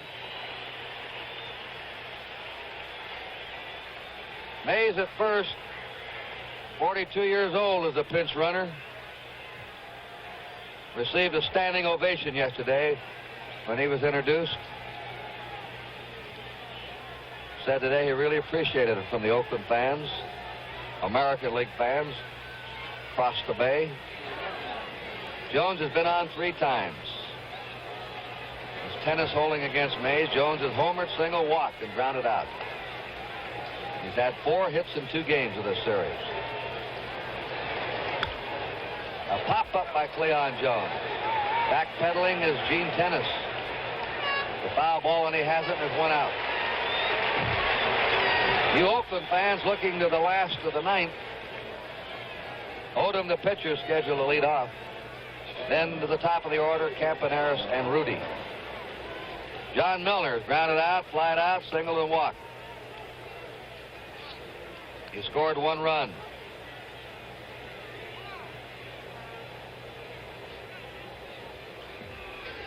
In the 4th quarter now, the Oakland Raiders have a 27-17 lead over San Diego.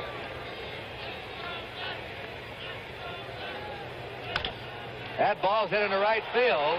Willie Mays is stumbles. Mays stumbling going into second, couldn't make the turn to come to third.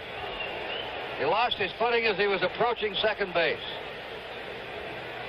Boy, here's an unusual thing. One of baseball's all-time greatest base runners had an easy shot going first to third, and right there he was on the wrong step going around the bag. That's what caused it. He saw that he was off stride to hit the bag, and Willie fell down. All right, that's Mays at second. Milner at first. We're watching 2 players starting to come out of batting slumps. Reggie Jackson's had 2 hits today, and Milner now is starting to hit the ball again. He didn't hit much in the latter part of September of the playoffs. A strike to Jerry Grody. He's been on base 3 times. That's Lindblad warming up in the A's bullpen. In the 9th inning, the Mets are leading 6-4. They have 2 men on and 1 out. Grody's reached in an error, been hit by a pitch ball and singled, and he's popped up. 1 strike, 2 ends. 1-1. Sure, it would almost be a typical Willie Mays play to try to make up for missing third base if they give him a big lead to take off for third here. He's at second. Milner's at first.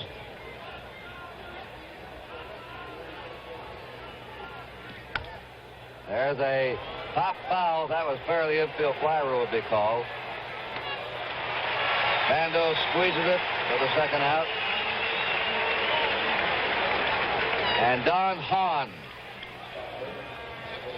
the center fielder, will be up. The Mets will have a new right fielder in the last of the 9th inning. Mays could go to center with Hahn moving to right. Final, Oakland Raiders 27, San Diego 17.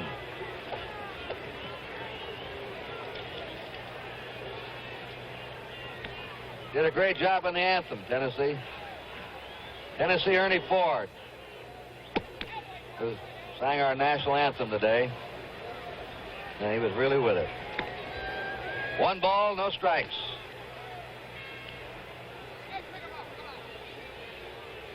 Mays at second, Milner at first, 2 down. 6-4. New York Mets in the 9th inning. There's a bounding ball out to Campaneris. He makes the play to first to retire the side. No runs, 2 hits, no errors, 2 left. Last of the 9th coming up, 6-4 New York. That defensive change for the Mets sends Willie Mays to right field in place of Rusty Staub. Willie Mays, his 22nd and last year of the National League. Started yesterday's game, now winds up in the last of the 9th inning today in right field. Now, wait a minute, they moved Willie to center field. I was wondering about that. Hahn went to center. I thought Mays would play center, and he went over to right field. Now they switched him. I don't know whether Yogi sent him out that way or changed his mind. So Mays goes to center and Hahn over to right. And Darren Johnson is batting for John Odom in the last of the ninth inning. The Oakland A's are 2 runs behind. They have Bert Campaneris on deck and then Joe Rudy. And Dick Williams now comes out to talk to the home plate umpire, Augie Donatelli. Darren Johnson went into a bad slump the last month of the year. He's got a floating bone chip in his hand. He didn't have any extra base hits since late August. He wound up the year batting .246, 19 homers, 81 RBIs. But after the A's secured him and made him their designated hitter, he gave him a big boost. One of the biggest boosts of the season. They're talking about the lights. The lights are on here at the Oakland Coliseum right now, Kurt, even though the sunshine is out very brightly. But the first day that Darren Johnson joined the A's, he knocked in 4 runs. And he took off from there. And he had a lot of the big kind of hits that the pros really get. With 2 out and the A's behind by a run or 2, he would get a lot of them. Darren Johnson pinch hitting. And the A's now have only one right-handed pinch hitter left. That's Alan Lewis. They have 2 left-handers in the dugout, Davalillo and Burt. But after Johnson, they're going to the top of their order. Umpires are asking him to turn the lights off here at the Coliseum. It's unusual that the manager complained about it being too bright. So the lights go off. And now the pitcher, McGraw's working out of the sunshine into the shadows of the batter, which is disconcerting for a hitter. A strike for the fastball. Tug McGraw working on his 4th inning. He's allowed 1 run in 3 innings of relief today. There's a smash in the left center. Willie Mays over, and it gets by him. He lost his footing again. Darren Johnson's in the second. Willie Mays stumbling again as he did on the bases. He can't seem to get his coordination together today with his feet.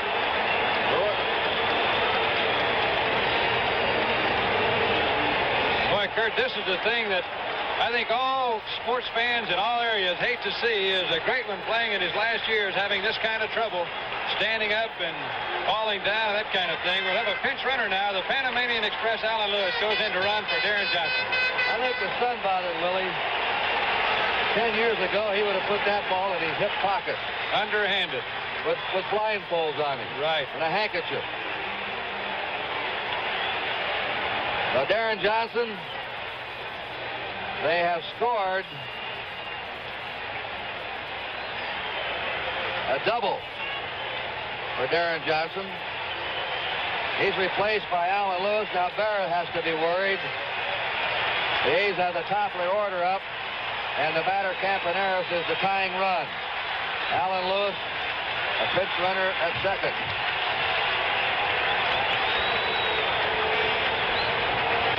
Campaneris looks at ball 1. They're not looking for any bunt, but they're looking for Campy to slap the ball, and they're playing tight at first and third. Ball 2. 2-0 to Campaneris. Boy, this is the man the Mets really want to keep off the bases, and as he guards the third base foul line, they can't allow any kind of an extra base hit here. Miller's playing the same way over at first. Campaneris has tripled today in 3 times. Strike to Campaneris, 2-1. George Stone, a left-hander. Charlie Finley and American League President Joe Cronin chatting. Dick Williams. Strike 2. McGraw comes right in with it. 2-2 to Bert Campaneris. Alan Lewis is out at second base with nobody out in the last of the 9th inning. Tug McGraw. 2-2 delivery. Low to him, ball 3, 3-2. He had him fooled there, Kurt. That was a screwball. If that's over the plate, Campaneris was through. 3-2. Joe Rudy will be up next.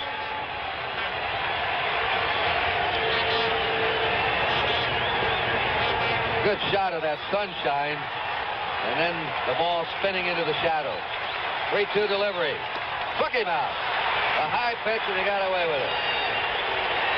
So Tug McGraw has struck out his 4th batter in 3 1/3 innings of relief.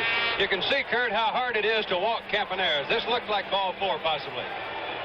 Well, it might not have been all that high either. You can't tell from this angle, but from up here looking down at it, it looked as if he might have swung at ball 4. With 2 strikes, he didn't want to take any chances on what would happen. I think the big surprise to me in McGraw's pitching and a lot of the A's is the big strikes he's getting on his fastball, Kurt. Well, he put him down in order in the 6th. He had troubles in the 7th. He hit a batter, walked the man, had a double, and he came right back in the 8th to retire the side. Darren Johnson led off the 9th with a double. But he struck out Campaneris, and Joe Rudy's up. Rudy's doubled and singled in 3 official trips. Ball 1 and walked. Joe Rudy's been on base 3 times. 6-4, the New York Mets are 2 outs away from evening up the World Series. Sending it back to New York Tuesday night at Shea Stadium. 1 ball, no strikes.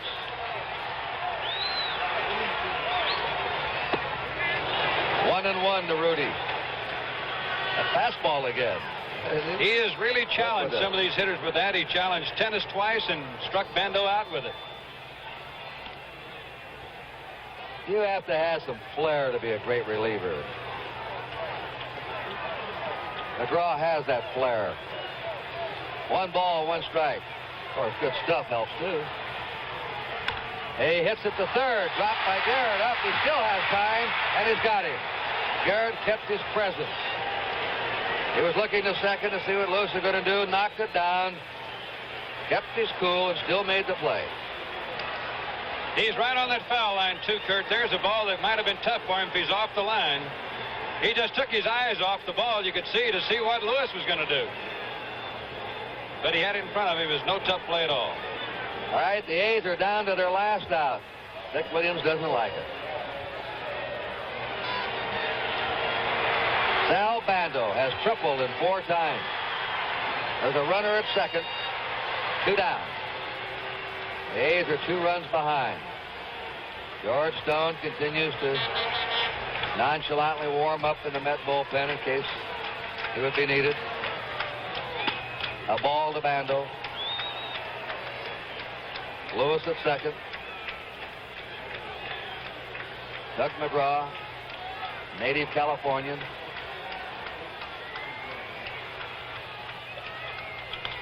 Foul ball, 1 and 1.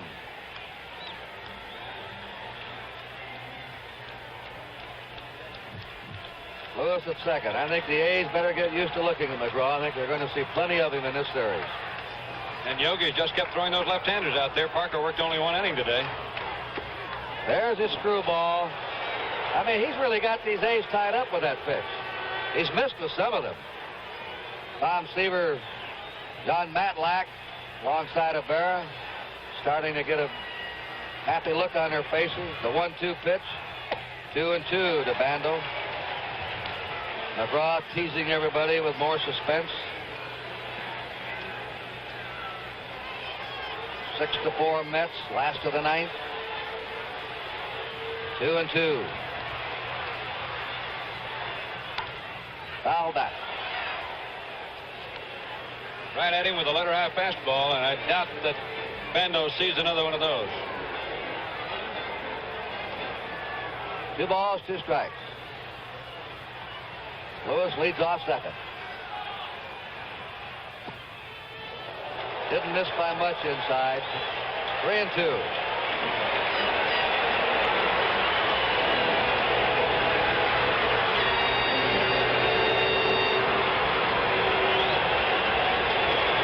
Two pitch. All 4, and the A's have the tying runs on. The batter is Reggie Jackson. Across the just missed. All right, now Jackson, after striking out and grounding out, singled to right in the 5th and doubled to right in the 7th. He doubled off McGraw. And they're waving. Let's see who they're trying to bring in. They're waving the right fielder on. They're trying to move Willie Mays over a little bit, maybe. Yeah, Willie was playing him straight up. They're trying to move Mays over in center field into right center. Reggie Jackson up. The tying runs on for the A's. 2 down, last of the 9th inning. Breaking delivery over for a strike. Charlie Finley.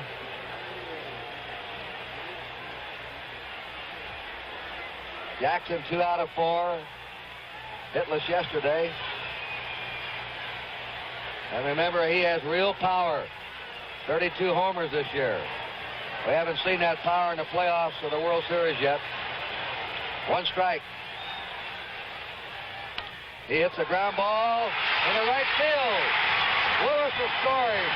Over to third is Bando. And it's now 6-5, New York.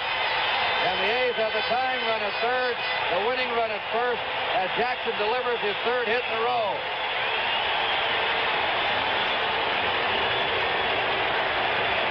Well, that's a look at the crowd that has gotten used to seeing the A's play tight ball games. And now Gene Tennis, the hero of last year for the A's in the World Series, is going to come up for another shot at it. McGraw struck him out in the 7th inning, and he did it by starting him off with 2 fastballs. Then he threw 2 screwballs, missing with 1, getting the other one over. Now, if you're Gene Tennis, what are you going to be guessing here? Well, I know Tennis was the hero of the series last year. This year, the Mets have checked him. He walked twice, hit into a double play, and struck out today. And he hits it into left field. The A's have tied the game. The A's tie it up and have a chance to win it now. Tennis drilled a hard line drive. And look at those banners going behind the A's dugout. And the crowd on its feet roaring here in the Oakland Coliseum.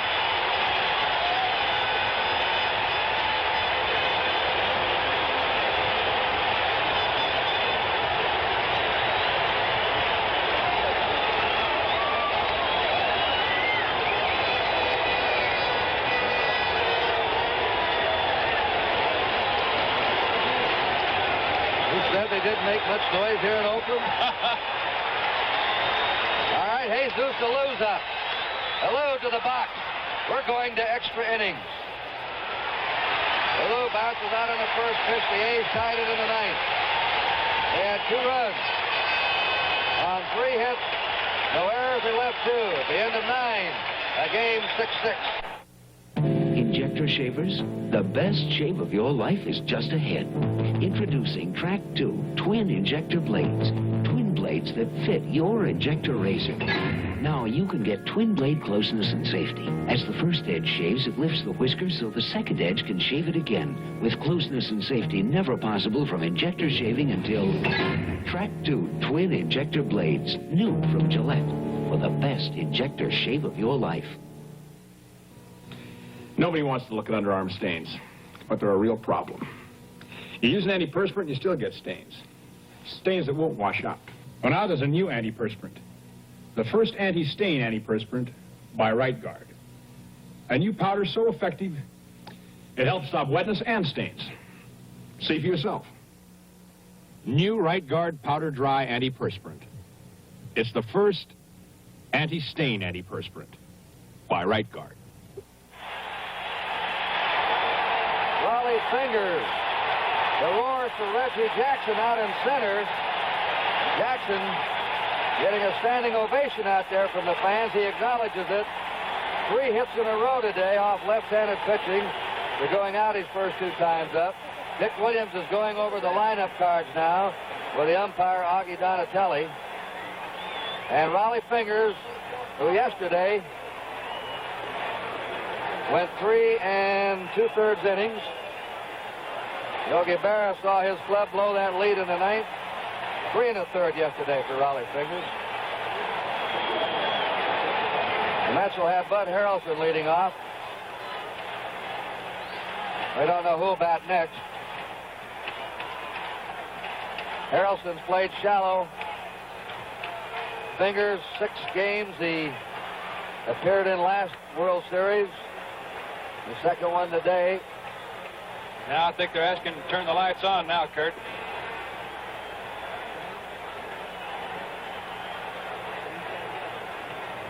Lights are on. Dick Williams went out and talked before the 9th about turning the lights on. He turned them off.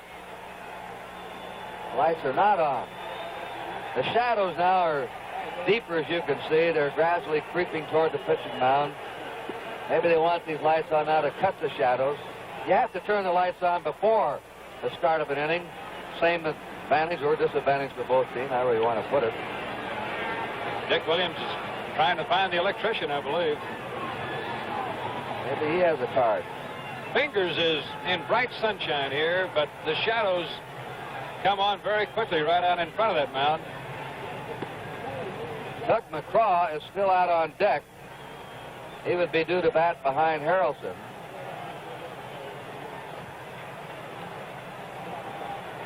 John Odom did a good job in relief for the A's with his club behind. He came in and pitched the 8th and 9th innings and shut out the Mets. Kept his team close.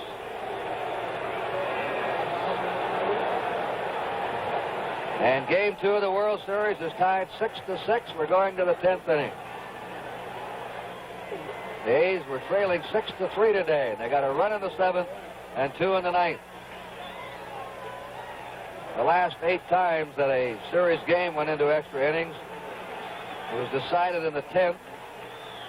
No series game has gone more than 10 innings since the Dodgers beat the Yankees 6-5 in 11 innings in 1952. Up on the A's scoreboard, they have a sign, "Go get him, Raleigh." Here are the lights on now. Go get him, Raleigh, as the lights come on. They're trying to get Joe Rudy's attention in left field. Irv Norton, you saw there a minute ago waving. That's at whom they were waving. They're trying to get him in for Harrelson. All right, Bud Harrelson. 1 hit in 4 times. Played shallow toward left. Bando. In close at third. It's a strike.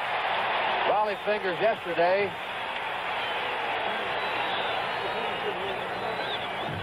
3 in the 3rd innings. He allowed 3 hits, no runs. He walked 1. He struck out 3. He was a bit wild the first 2 innings of relief. The 1-strike pitch. Blowing away to Bud Harrelson. And now the sign goes out to the Met bullpen again, Monty. It's George Stone. Number 40, George Stone. This will be about the 3rd time he's warmed up. Strike 2. Now the A's fans are on fire. They've seen their team come back with a dramatic rally in the last of the 9th. They smell blood. We've seen it so many times here this year, Kurt. It's just been incredible how many times they'll be behind in the 9th and go out and tie it up or win it. The 1-2 pitch to Harrelson. He crowds him for a 2-2 count. I think that's the big advantage you have at a home crowd, Kurt, and they tell us the Shea Stadium has got to be that way, and that's why the Mets felt they were favored when they went back for the final 3 against Cincinnati at home. There's nobody will ever argue. You'd rather have that last time at bat. 2 balls, 2 strikes. 5 pitchers today have been used by the Oakland A's.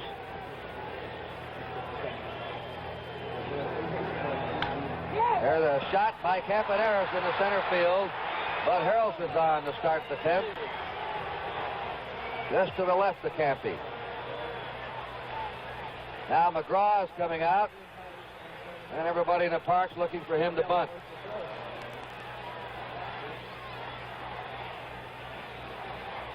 I would imagine that right here, here's the pitch. You can see where it was on Harrelson. It was about waist high right down the middle, and he just hit it out of the reach of Campaneris.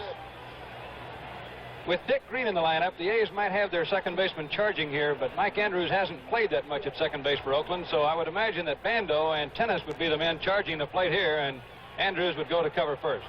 Andrews is the 3rd second baseman used by the A's today. Doug McGraw.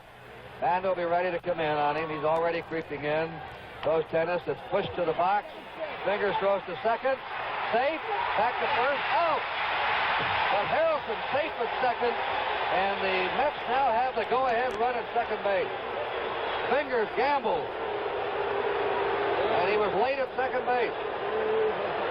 Here comes Bando in, but they bunt the ball away from Bando. Fingers picked it up. Made a good throw.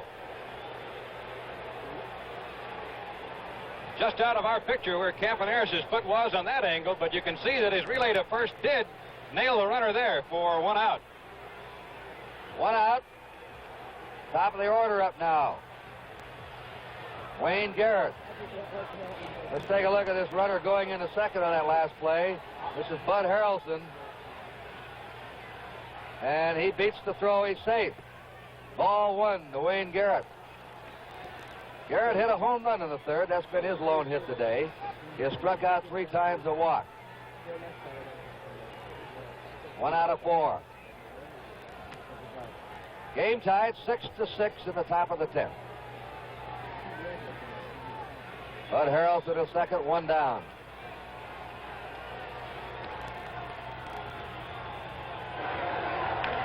Downing ball to first base. Bad hop. Tennis flips to Fingers. Safe! Fingers off the bag.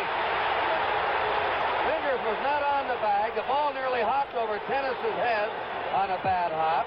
Fingers came over on a high throw. His feet were not on the bag. Here it is again. You'll see it take a terrible hop over Gene Tennis, and he made a fine play just getting to it. Well, looks like it might have hit the bag. Might have hit the front of the bag. Fine play by Tennis right here, but now he's got to toss it to Fingers. And his foot is off the bag as he went up to catch it. I'd like to see the finish of that. Neon now has gone hitless in 4 times. The A's have the infield drawn in with 1 out, runners on first and third. Ball, look out. Boy, coming up was Harrelson. Somebody missed a sign. They missed a sign, and I thought Fosse had a chance to pick him off. Harrelson was really coming up, and it appeared as if they had the squeeze on, but not the suicide squeeze. Now Bando and Mike Andrews, the second baseman, he wants to counsel him. Bando looks to the A's dugout to get a sign. How do you want to play? That's the signals they use. Monty can explain that to you. Right, the A's have a series of signs, and Bando always flicks them, and he'll use his shirt or his head. On the coverage plays, they use their shirt, and on trick plays, Bando uses his head, his ears, nose, mouth. 1 ball, no strikes to Felix Meon. Runners on first and third for the Mets. There's a smash foul down the right field line.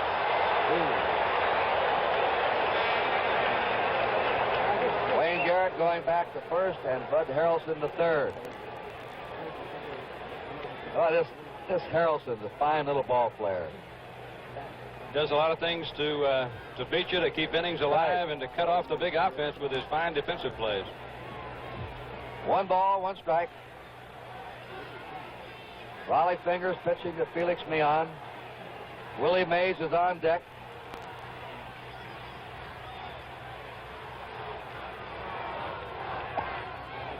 Ball 2, strike 1. 2-1. 2 runners again. Mays intently watching from the on-deck circle.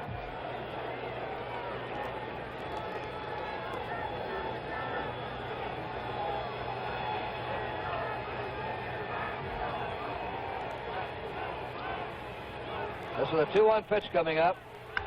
It's a high fly into left field. Not too deep. Rudy's there. Tagging is Harrelson. Will he gamble? He's coming. Here's the throw. And he is out at home plate. He's out. Willie Mays. Rusting out. Yogi Berra arguing. The Mets have gone wild on the double play. Joe Rudy throws out Bud Harrelson. Willie Mays arguing.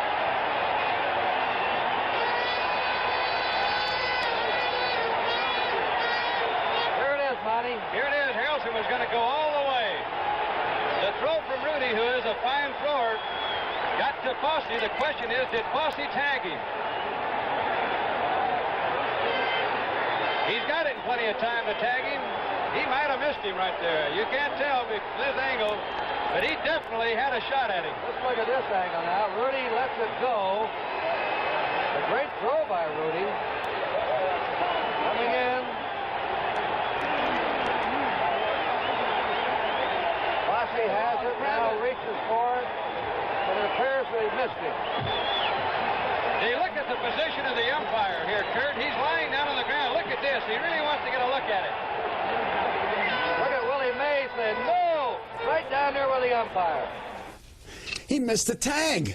Well, but he made it look like he made the tag, and I think Donatelli was out of position. Let's take another look at that and look at the replay, and there's so many things that happened with this play. It wasn't just missing the tag. Now, here it is. High fly in the left field. Not too deep. Rudy Now, Berra. it isn't too deep, so it looks like he's got a good chance. Why doesn't he slide? Well, it's because the throw is in the third base side, and Harrelson, he was going full bore, and he wasn't able to change directions to try and slide. He wasn't thinking head first slide by any means. Mays was in the best position because he could see that Fosse missed the tag. Harrelson, he avoided the tag by changing directions and then got to home plate. And Donatelli, when he did that with the mask, now watch this play again. He thinks he might have side-swiped him a little bit or caught him on the backside. Harrelson's coming here. Now watch where the throw is. The throw goes, and Harrelson's almost like trying to avoid this the ball because he sees where Fosse's setting up. Then when Fosse goes after him, he missed him altogether. It wasn't that deep, but I tell you, you just heard that eloquent description by Gary Carter. I heard the raw tape because they had somebody mic'd, and I'm telling you, it's in direct contrast. Harrelson comes back and argues on the play. Now, he really avoids the tag.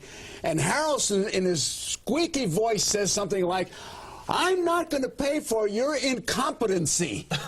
Okay? Now, Donatelli, when you saw him flick the mask behind his back, Yogi's saying to him, where'd he tag him? Where'd he tag him? Where'd he tag him? And Donatelli finally in desperation says, on the ass. Now, that is really eloquent, isn't it? Huh? I tell you, what a play that was, boy. Descriptions and all. When we come back, the A's try to take the lead at the top of the 10th. But first, let's hear what Yogi Berra had to say about the play, but this is after the play, believe me. Where did he touch you? Where did he touch you? Now let's go. Where did he touch you? Right here on the... The Mets look to break the deadlock in the 10th against Raleigh Fingers, with Bud Harrelson on third, one down, and Felix Millan the batter.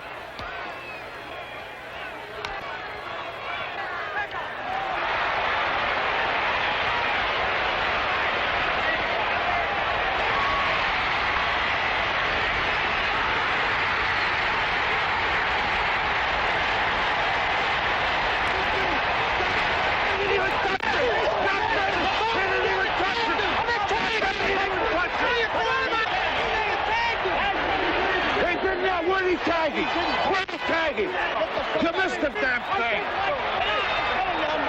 You can't kick me out for your inadequacy. You know you did. When you expected him to slide. It's a damn joke. Come up, straight up with the glove. And where did he touch you? Where did he touch you?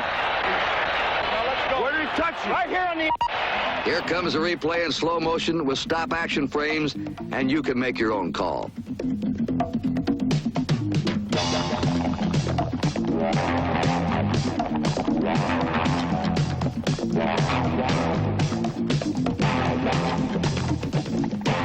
Not even elder statesman Mays can change the verdict.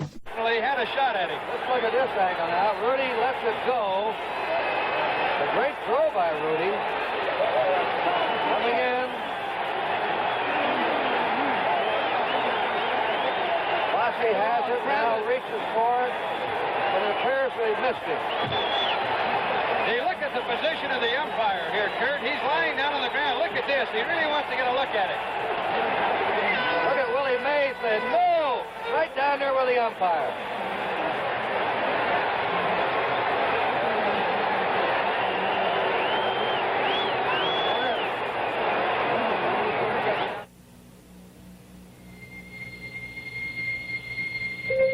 Beauty. We do not always agree on its definition, but if beauty can be grace, spirit, dignity, and strength, then surely many will consider this truly beautiful. The 1974 Imperial LeBaron. Some will find beauty in the precision of LeBaron's design and assembly. For others, it will lie in things of touch and texture, of convenience and comfort. Ultimately, only you may decide if all this fits your own personal definition of beauty.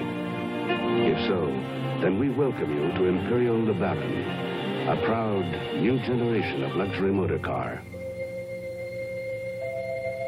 From Chrysler. All right, I want to see what you fans think of this play. This will be discussed all night tonight. Here's Bud Harrelson coming in on the fly ball to shallow left. Rudy's making his throw now to the plate to Fosse. And it appears to us on this rerun that he is not tagged. Fosse reaching out on that rerun from that angle definitely looked like he missed him.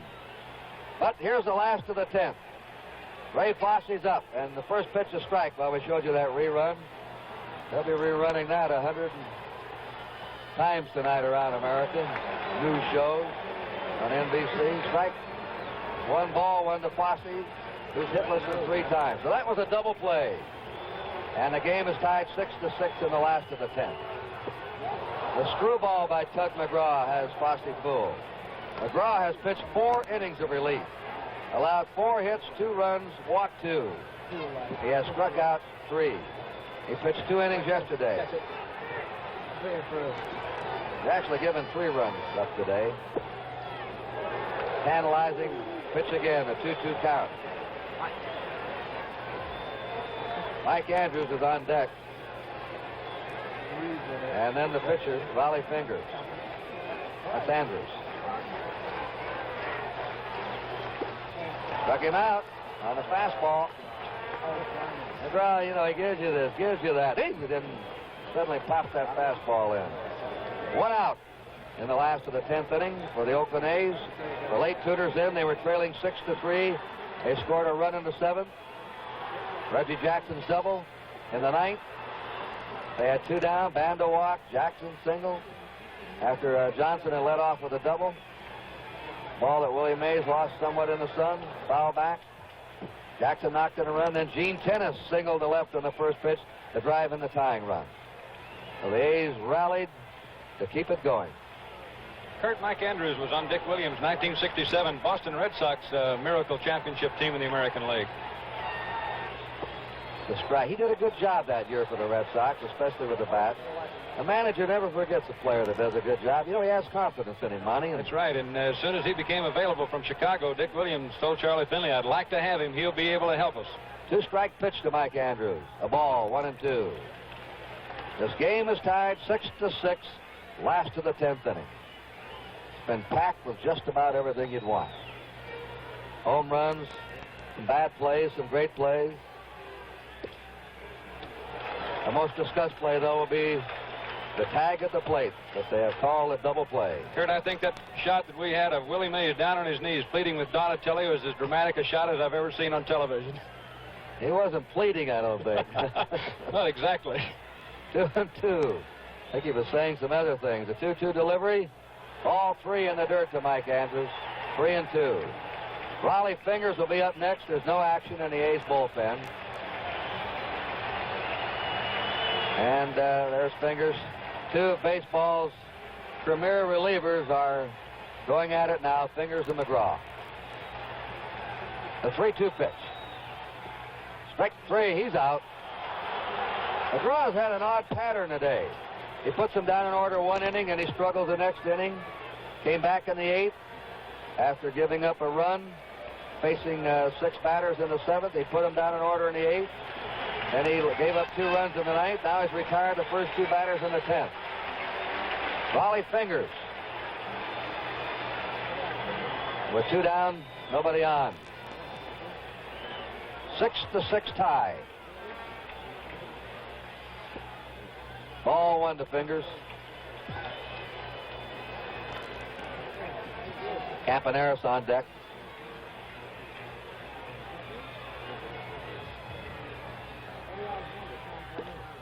One ball, 1 strike. If we go to the 11th, there's Campaneris. Mays, Jones, and Milner will be up for the Mets. And Monty Moore will be telling you about it. A 1-1 pitch. 2-1. 2 balls, 1 strike.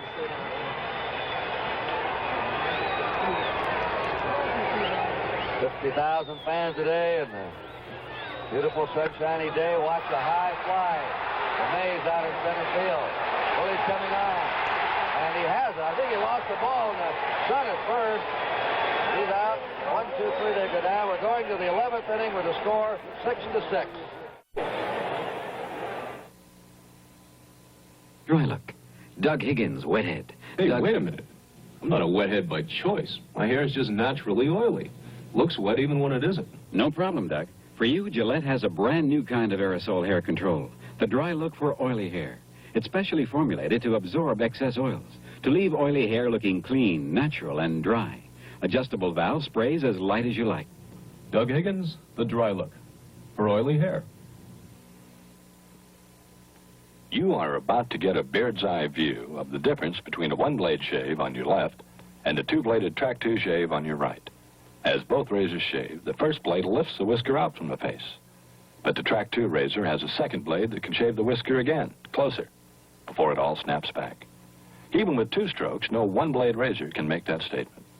And the Track 2 is safer because the blades are recessed. The Gillette Track 2 razor, the first razor with 2 blades. We pause now for station identification. Mom may remarry, and Stanley demands to meet her boyfriend on Lots of Luck tomorrow night.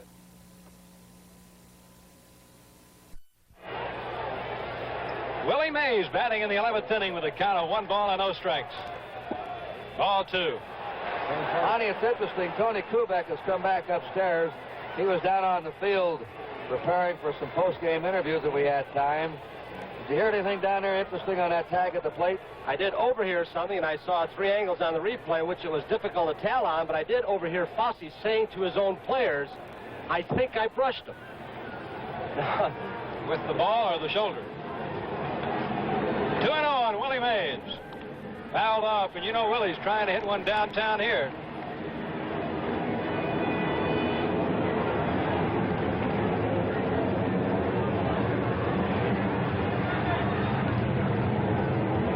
Fingers came on in relief in the 10th inning. Misses high, ball 3.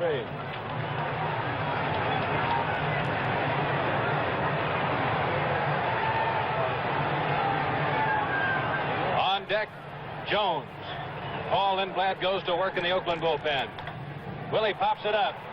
It's right out in front of the plate, and Raleigh Fingers is calling for Gene Tennis to make the play on it. He staggered around a little bit and caught it. That couldn't have been lost in the sun. Look at Gino. Look at my heart. Relief he has.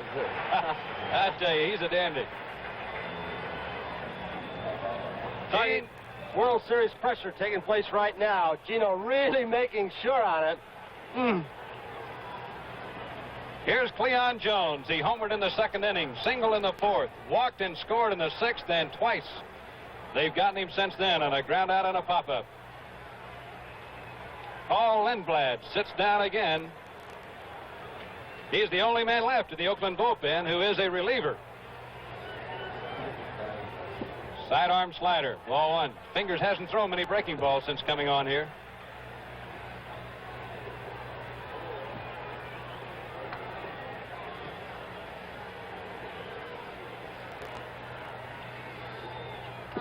Breaking ball, strike call. Fingers breaking ball is a hard slider, but it's a big breaking slider. He'll throw it either over the top or from the side.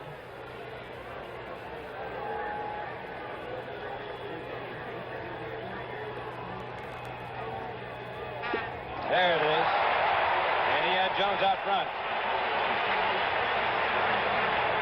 The men who manage Major League Baseball teams have got to have some pretty tough boilers, particularly going through a 5-game playoffs. The Mets, of course, had that tough last week just to win the division.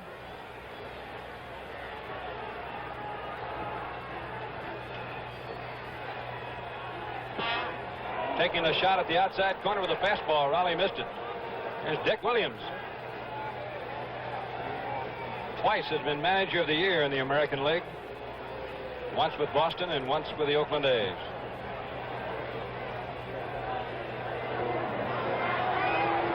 It hit him. Raleigh dropped down sidearm and hit Cleon Jones with a breaking ball.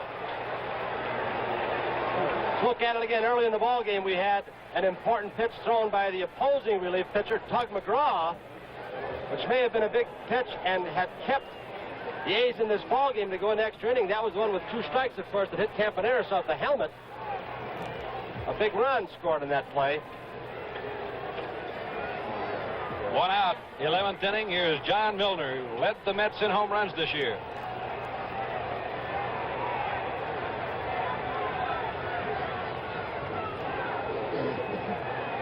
That umpire looking in, American League umpire Jerry Neudecker. Notice the difference in the uniforms of these umpires. American League umpires in maroon jackets, the National Leaguers in dark blue. Fouled off, and he really got a good pitch to hit right then.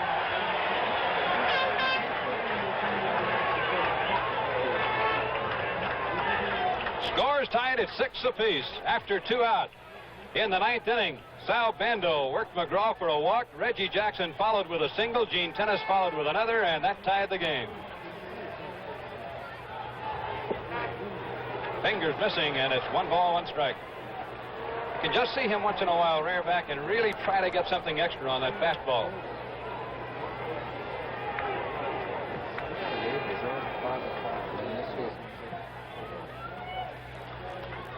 The outfielders are all deep.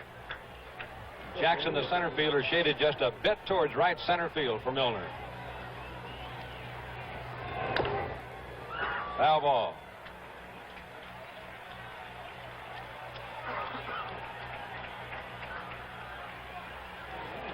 I don't know what the longest streak that McGraw has worked this year, but he worked a couple of innings yesterday. He's gone 5 today. Fingers was in yesterday's game for 3 innings. Both bullpens, especially McGraw and Fingers, going to relish that off day tomorrow, give them some rest for Tuesday.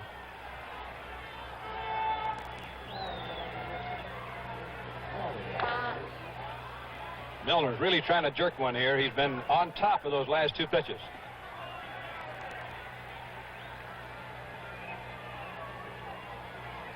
From behind first base, you see Gene Tennis holding the inside corner against Cleon Jones.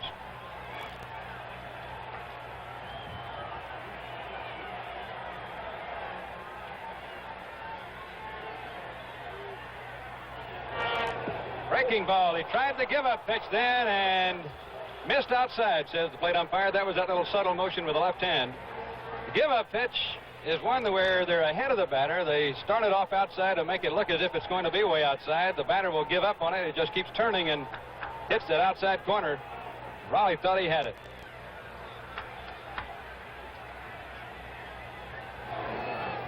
Struck him out with a breaking ball.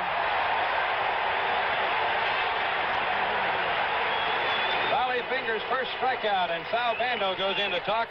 And what he's going to remind Raleigh Fingers of here is to keep the ball down on Jerry Grody, because this player has some power. He just missed the foul pole yesterday.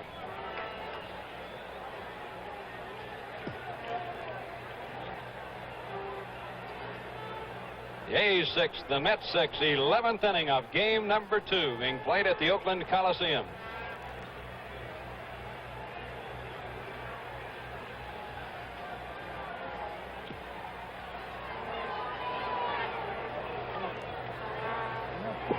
Strike call.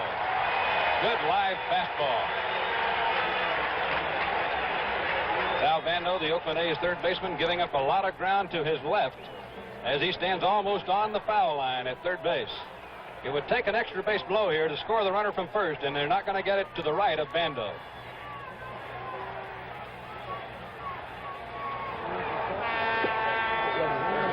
Raleigh missing outside. It's 1 ball, 1 strike. This is a must game for the Mets.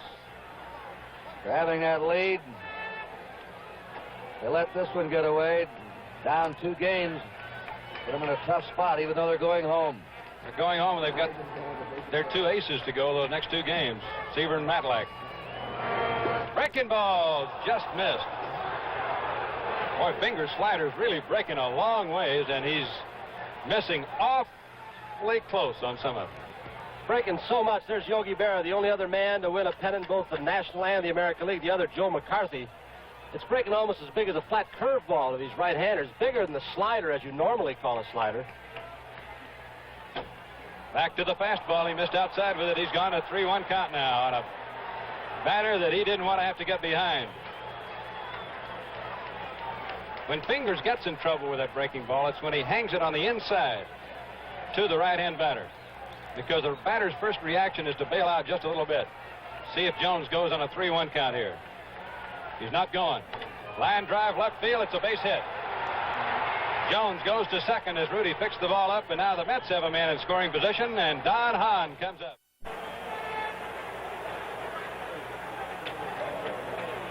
Fingers missed with some awfully close pitches on Grote, and then got to the count where he had to throw one in there, and Grote drove it into left. Hahn got a base hit that knocked in a run in the 6th inning. It was a top roller down the third base line with the bases loaded off Horacio Pena.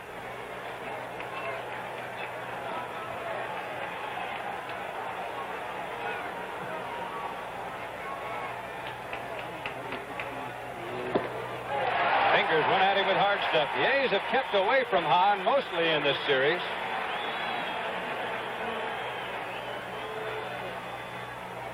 Fingers went after him that time. About to the middle of the plate, but up high, looking at the runners. At second, Jones, and at first, Grote. 2 down in the 11th. The A's will have the top of their batting order up in the last of the 11th.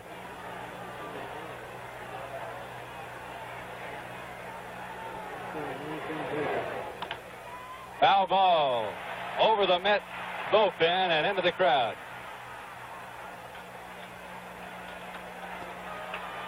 Jones goes back to second base. Sal Bando in from third a little ways. Fosse's going to talk to Raleigh now. 2 strikes on this hitter. They don't want to make a mistake right here. They can afford to really shoot for the corners. Little reminder, don't lose your concentration in this situation.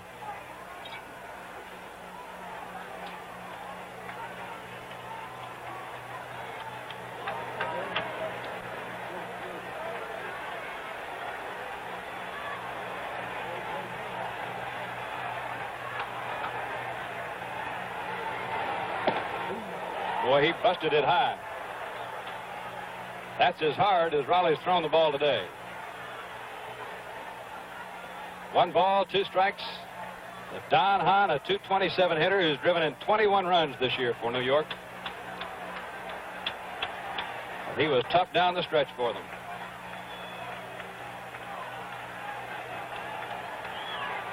Back to the curveball. It's hit on the ground at Campaneris. He's going to go to first base. Got him. We go to the last half of the 11th inning. The score, the Mets 6 and the A's 6.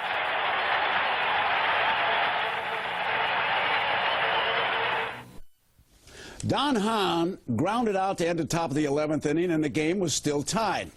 Unfortunately, as sometimes happens with 25-year-old footage, the final inning of the original broadcast of this game has been lost. Now, what we have found are selected highlights. And now, a World Series finish you won't want to miss.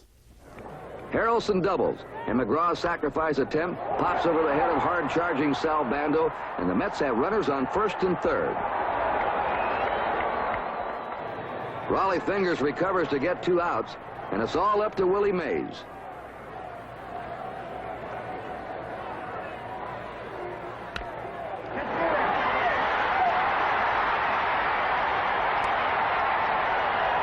The final hit of Willie's fabulous career breaks the tie, and the Mets lead 7-6. Paul Lindblad looks for the 3rd out with John Milner at the plate. As Milner's bouncer goes through the legs of second baseman Mike Andrews, McGraw and Mays come home, and the Mets now have a 3-run advantage. The strange saga of Mike Andrews is just beginning. Jerry Grote is ruled safe on this play with another error charged to Andrews for a wide throw pulling tennis off first. Late afternoon shadows mixed with sunshine combine to hide yet another fly ball. Mays can't locate it, and it's a leadoff triple for Reggie Jackson.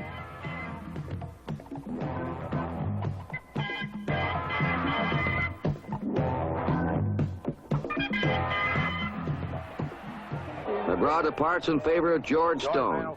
Stone becomes the 11th pitcher of the day, tying a World Series record.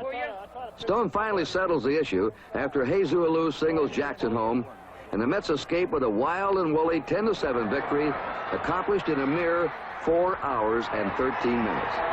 It's a new series marathon mark, and just about the same amount of time it takes to fly cross-country from the Bay Area to the glittering lights of New York City.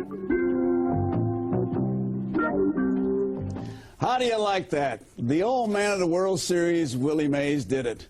But you know, the story of this game wasn't just Willie Mays' winning hit. It was the 2 errors by Mike Andrews in the bottom of the 12th, and that really set off all kinds of fireworks, didn't it? Oh, it really did. Well, Charlie O'Finley tried to claim that Mike Andrews was injured, and so he tried to release him midstream.